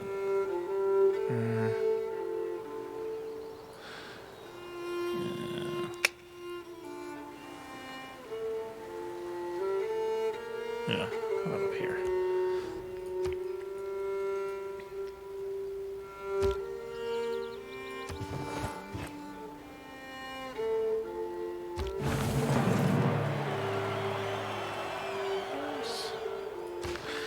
Yeah, the other civilizations, I haven't interacted with them yet, and they haven't interacted with me yet. They're somewhere. I have no idea where they are. They're probably up here somewhere. or either over here or over here. They're somewhere. But once I do, I'm sure when I start getting some naval units and discover, like, going through the ocean, then I'll probably meet the others pretty quickly if we get that far. Oh. Speaking of, here's a naval barbarians. This river has floodplains, which means it has flooded before, and might burst its banks again. A flood along this river could happen at any point in the future. This presents us with risks, but potentially benefits too.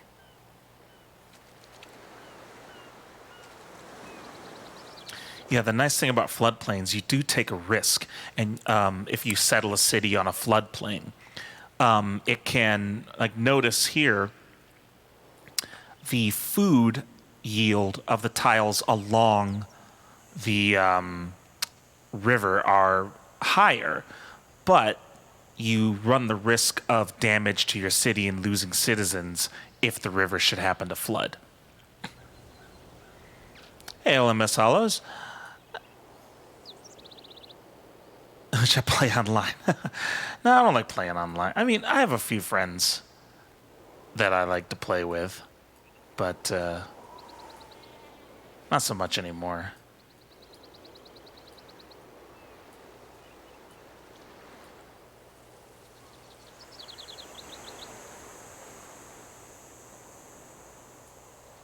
Yeah, I can move it away.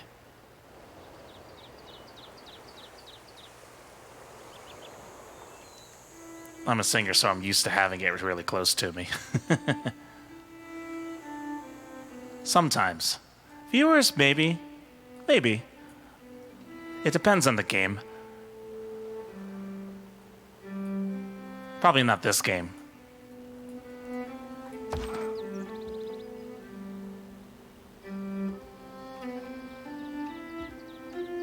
I'll put them there. Probably some other games, though. I don't know.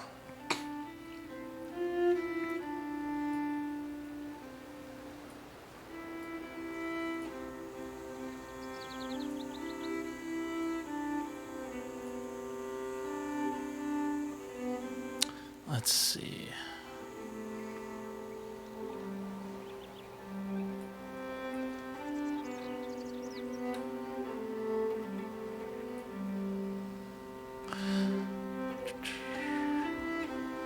Oh, they're still moving.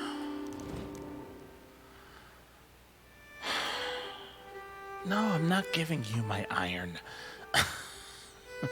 I need my iron.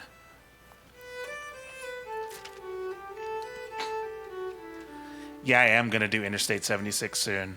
I'm really excited about that one, because that is a really, really great soundtrack and an interesting history behind that soundtrack. So, I'm definitely gonna be doing that one.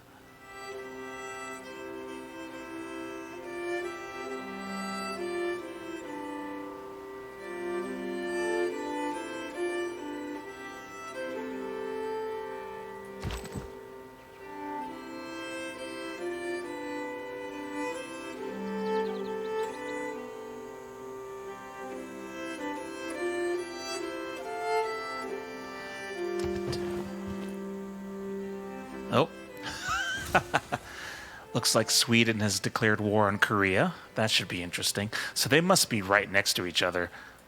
Typically, that's what happens. There's land disputes that can usually only be settled by war. Big surprise, huh?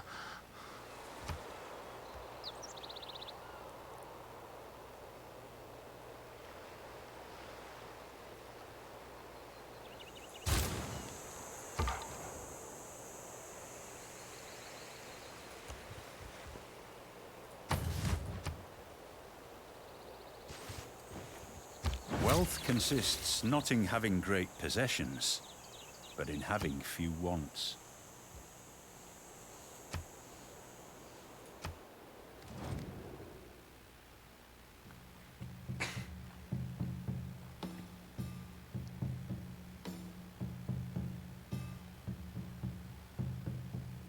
Yeah, that's true. Mostly.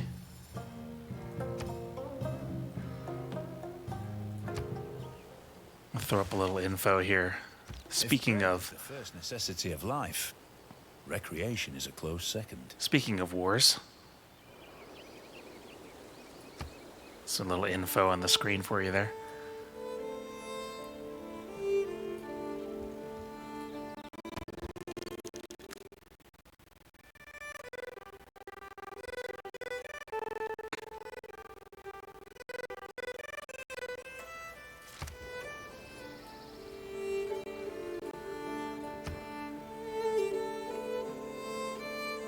But yeah, speaking of wars, one of the funniest things that I heard about Civ was the nuclear Gandhi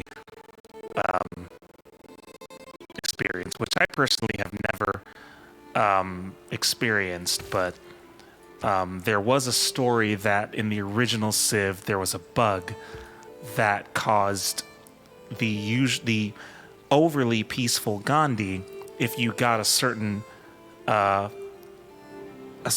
advancement in the game, it turned him into a nuclear warmonger.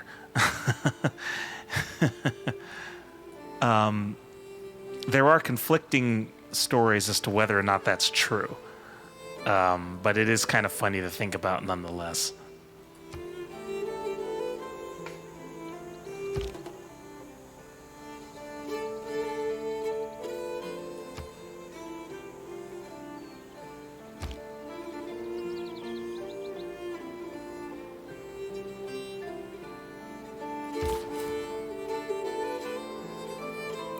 Ah, good. Well, we're in a spot. Yes.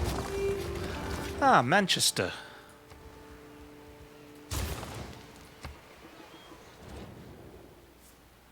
Ah, so now my military's fine.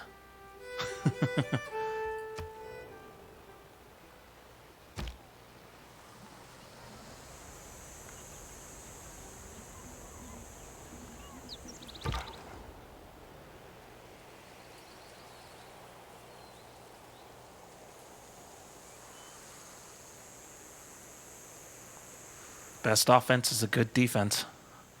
A lot of the time.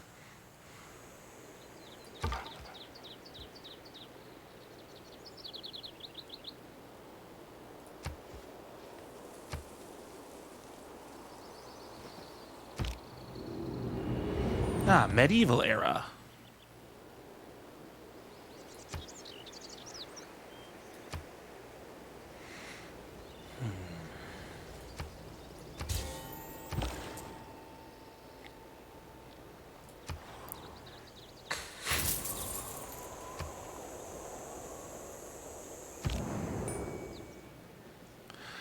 World Congress. This is a new mechanic in the Gathering Storm expansion. So you get to vote on different resolutions that'll alter certain parts of the game.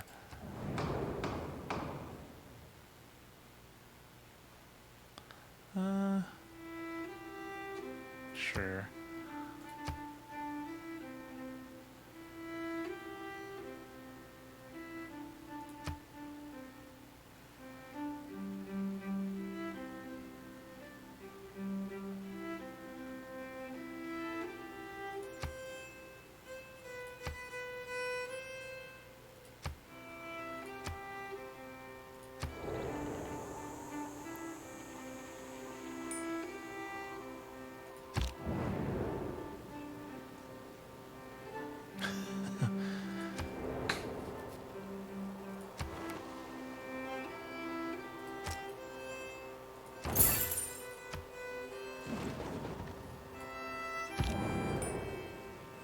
Oh, special session of the Congress.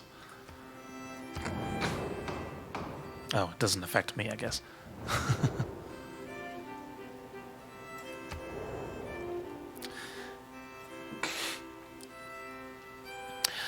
Gathering Storm was in reference to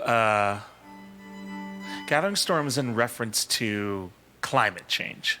That's basically what it's a reference to. They added a bunch of nature-related gameplay mechanics to the game, such as volcanoes, earthquakes, dust storms, floods, rising sea levels, and a lot of that can be mitigated or exacerbated by what you do in the late game.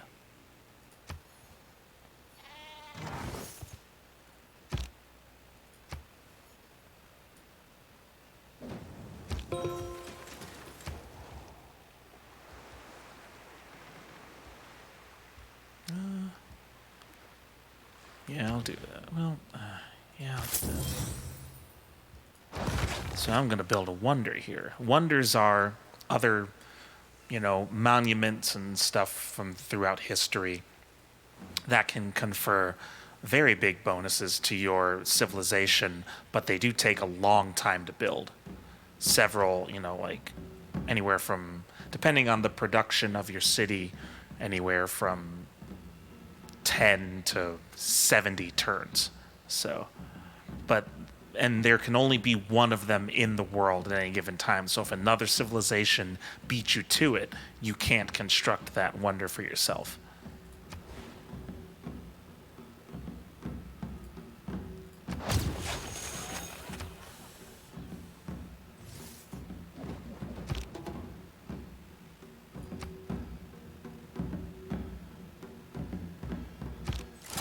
I think I'll get to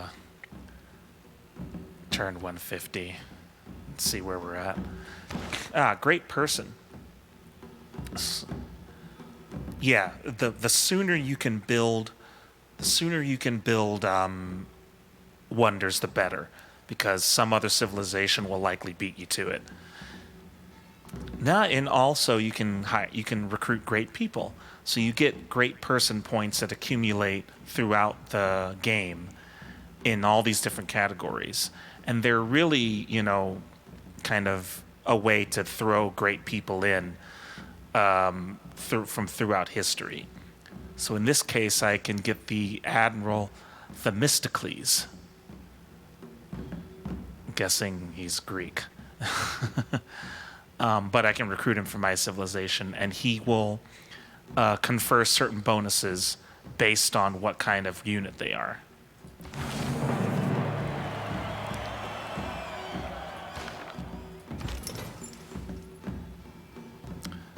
So a lot of times you can have them hang around and they can give you passive bonuses or give your units passive bonuses, or you can consume the unit and gain a stronger bonus right away.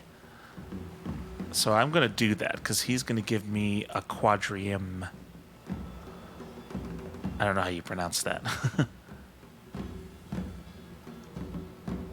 Quadrireme, which is a type of naval unit. Now I'm going to do some exploring with my boat. It'll probably get shot. It'll probably get killed, but that's fine. Actually, it won't, because I probably can't. It can't go out in the ocean yet. 다른 이들이 하늘을 향해 나아갈 때 당신은 땅을 파고 있습니다. I love hearing the different languages spoken by these leaders too. That's really fun.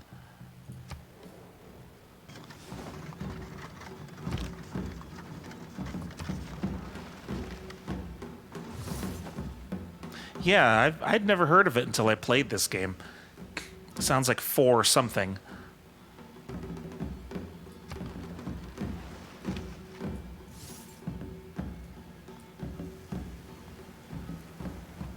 Drought.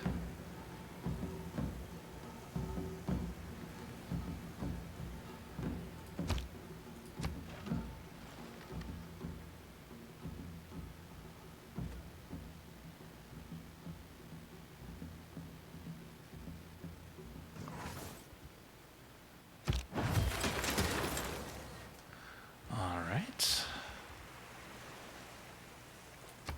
Dockyard. Oh. Whoops. Well, Looks like my scout is trapped here between two civilizations. So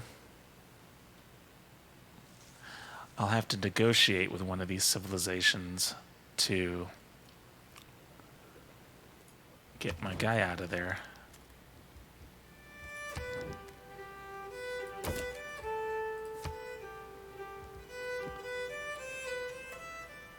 Wait, hang on.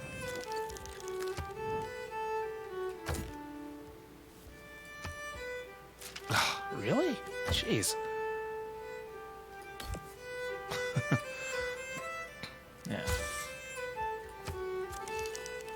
Okay, so now my... Okay. So basically I had to negotiate with the Swedes to open their borders so I could get my guy out of there. I hope you appreciate this, Scout. Ah, there you go. 4 banks of ores. Quad. That makes sense.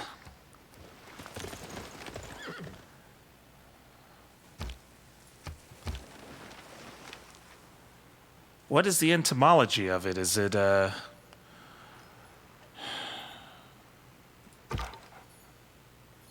not sure what the origin of that would be.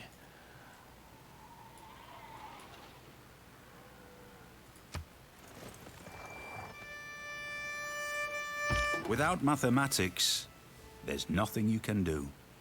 Everything around you is mathematics. Everything around you is numbers. Invincibility lies in the defense, the possibility of victory in the attack.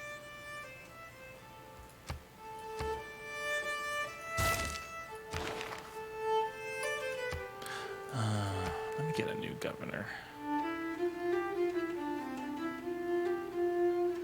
Sheffield.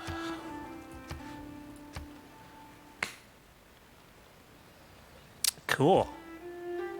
Hellenistic, so Greek, I guess? Or, yeah, Greek.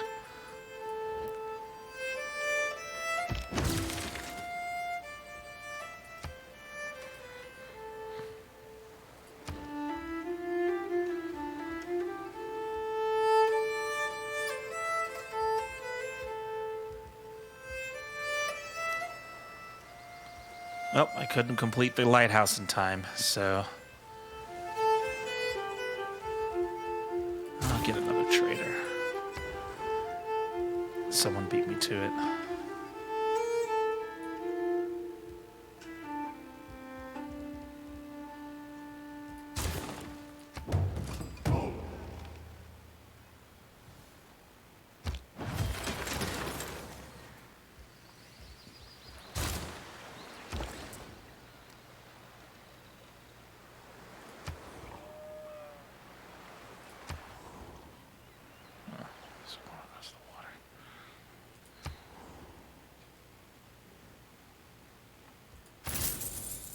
Nice.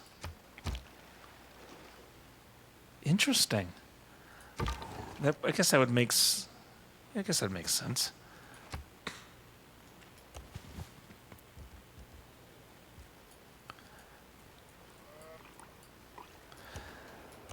My guess is there's probably another continent down here, or down here, like here on the edges, where the other 3 civilizations are.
Yeah.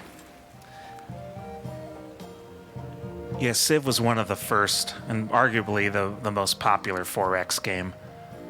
There are a lot of different types today, especially, there are a few that get lumped in. Games like Sins of a Solar Empire get lumped in sometimes. But yeah, typically games like Civ. There are real-time strategy versions too of 4X games.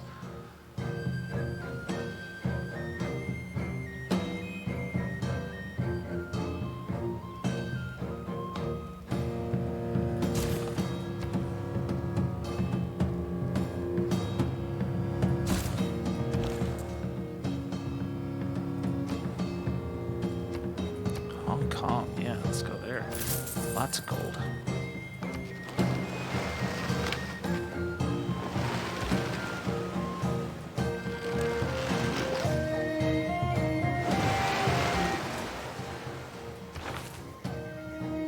Another admiral.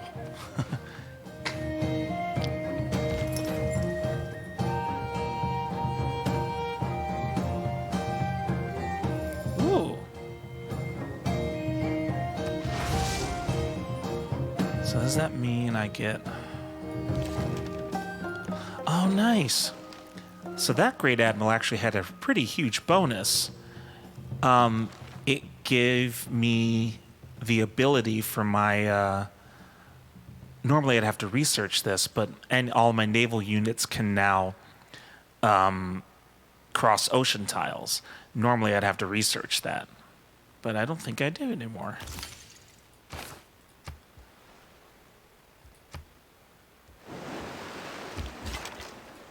Cool.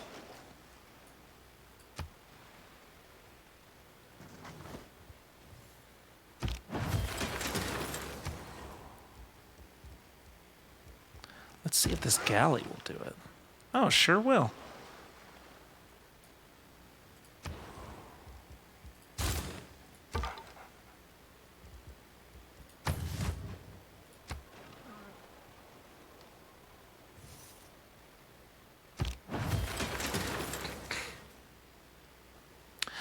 That's a bonus that I chose. I think it's because I've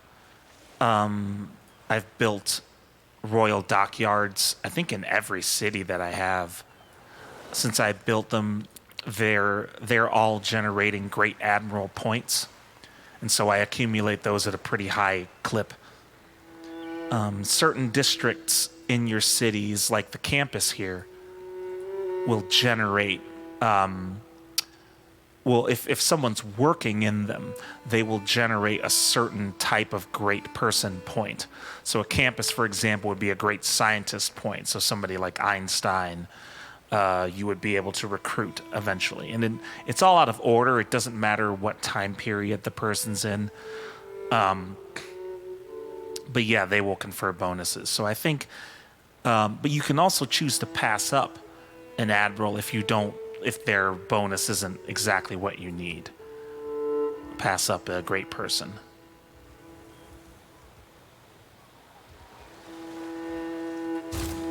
Another archer.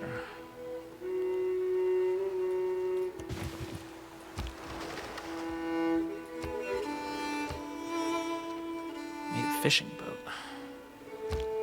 So I got fish here that I need to get.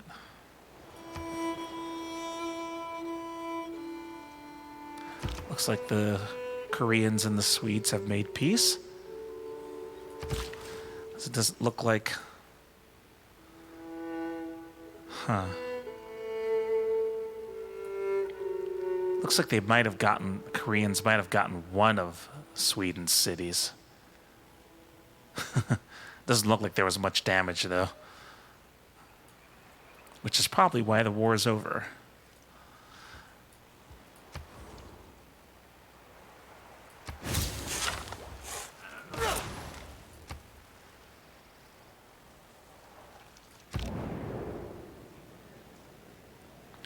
Back to Congress.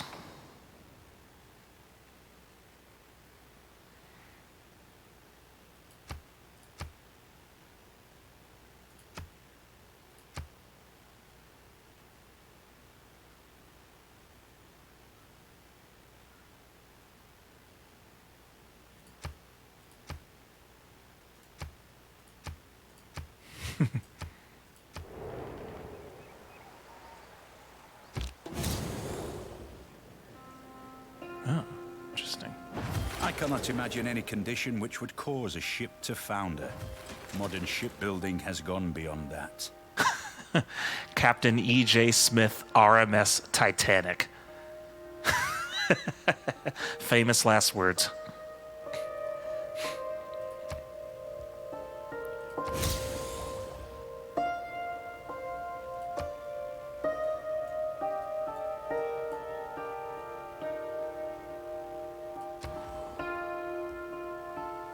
Yeah, we'll do the Colossus.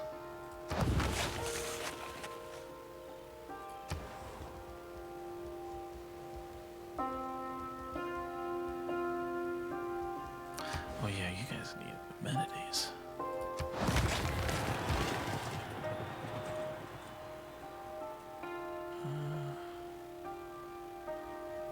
Oh yeah.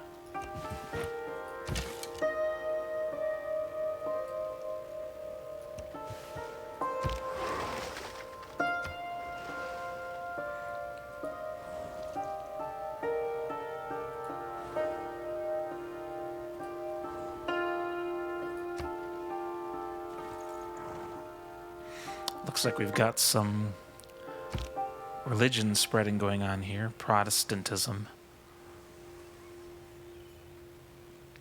Religion's another mechanic, but you can use it to win the game.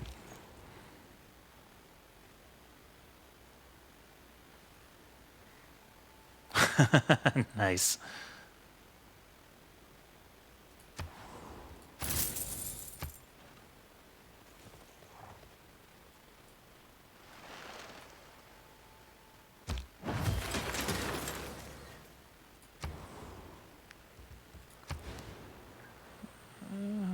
Campus here.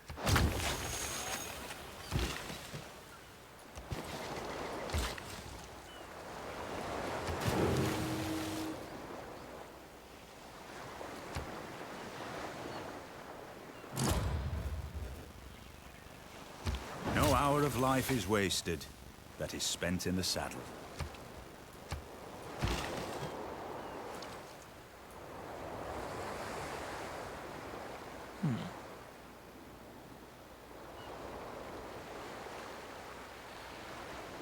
I guess I don't need it for that.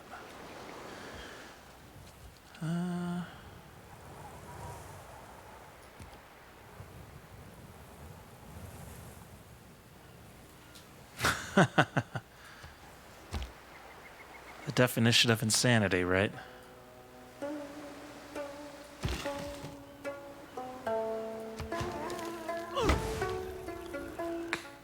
All right, 2 more turns, then we'll stop there.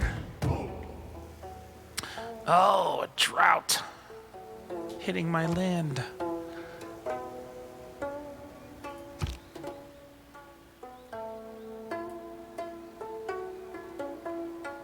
That's okay, I'm near water. Usually the disasters don't even affect me, but that's the first time they have. Guess I'm prudent enough.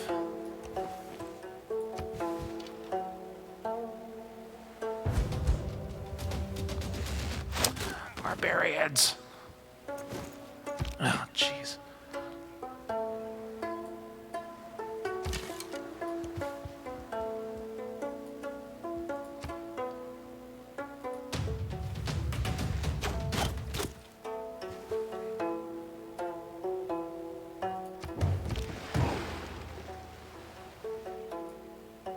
Oh, got a warrior right here.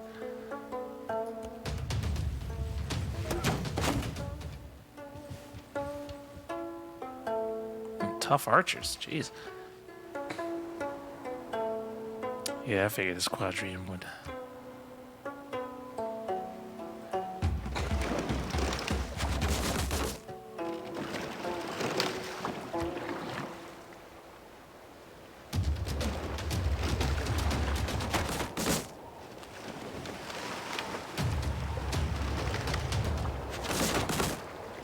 I figured that. That's alright, though. They were mostly scouts anyway, so I'm not too worried about losing them.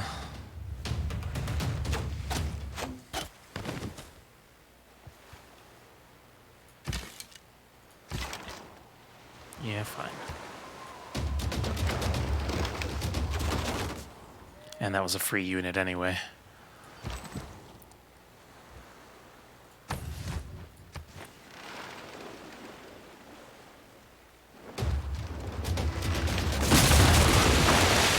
Wah, wah.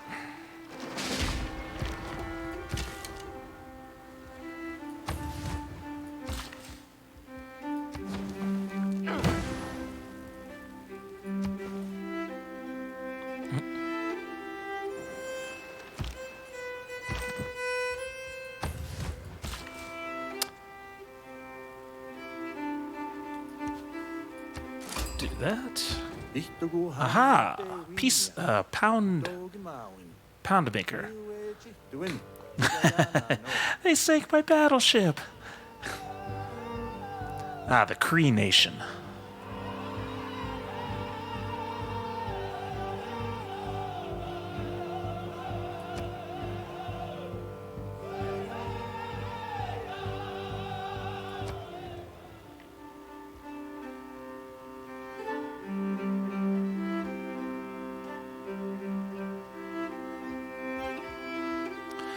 All right, I think it's a good place to stop there.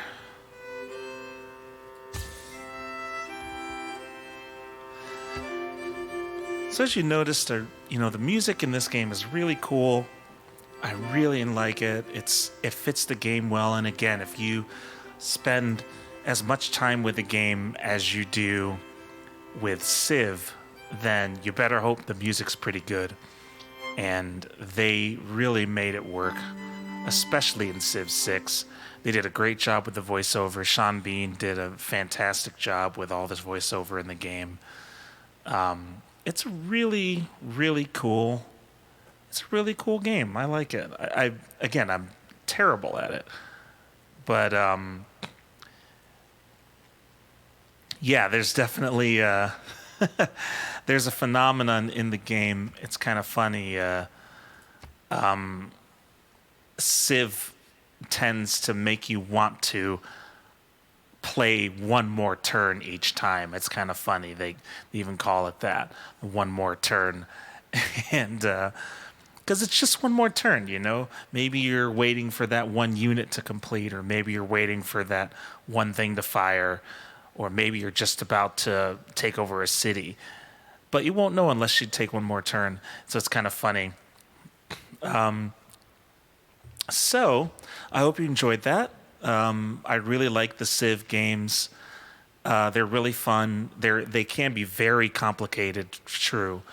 But I think they managed to refine them very well in Civ 5 and Civ 6. They're fantastic. So, on that note, I'm going to end with a... let me get my guitar plugged in here. I wasn't sure what I wanted to do today for the song. And then I was reminded of one of the strangest games I've ever played that also had a really cool and interesting soundtrack. And it was a game for the N64 called Yoshi's Story. And it was a really weird game. It had, I think it was only like 6 stages long. It made absolutely no sense to me. But it had a really cool soundtrack. And one of the songs, the end song in particular, was something that I really latched onto. I sort of quickly learned it today. Yeah, you might have seen me play it from time to time.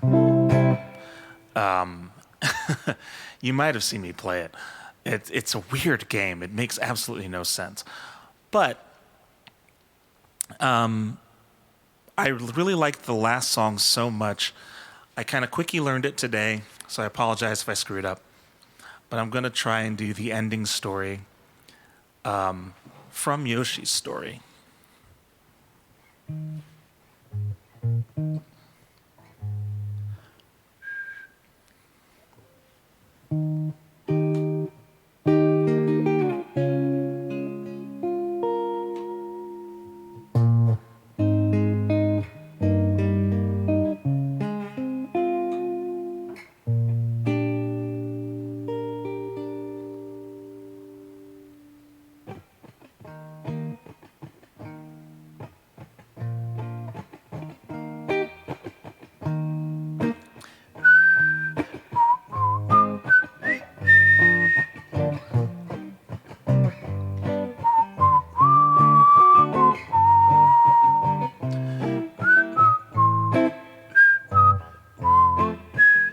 trying a different key.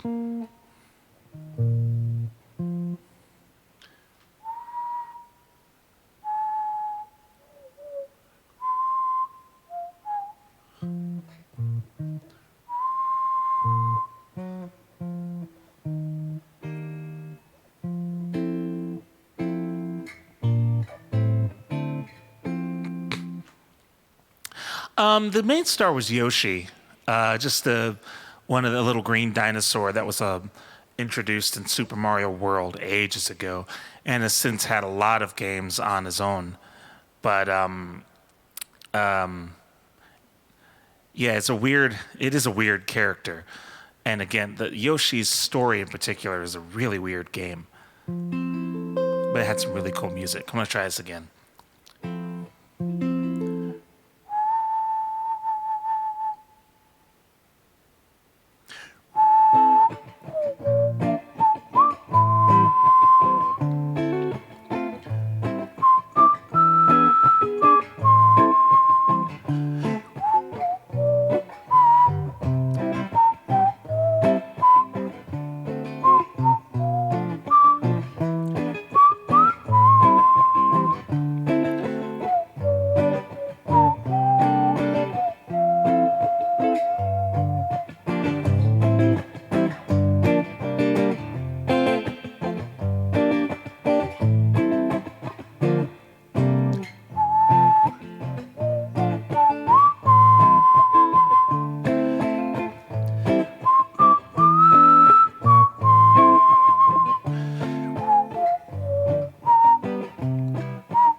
Well, that'll do it for tonight's music and game show. Thank you so much for hanging around. Thank you for the stars. Thank you for the follows. You can catch the show. I'm trying to do it every Tuesday as much as I can. Schedule pending. And you can catch it on Facebook, Mixer, or Twitch. Just search for Music in Games Online. And thanks for the kind words. Thanks for the support. I appreciate it. So the next show, I believe, I got to look at the schedule again. I can't immediately remember what it's going to be, but the schedule will be up on Facebook. I'm going to work on putting a schedule up on Twitch as well, so my Twitch friends can see what's coming up when. I'll probably come back to do a little Civ tomorrow. Just kind of seeing how it's going to go, see if I can actually win that game. I might do that. Or I might stream something else, who knows.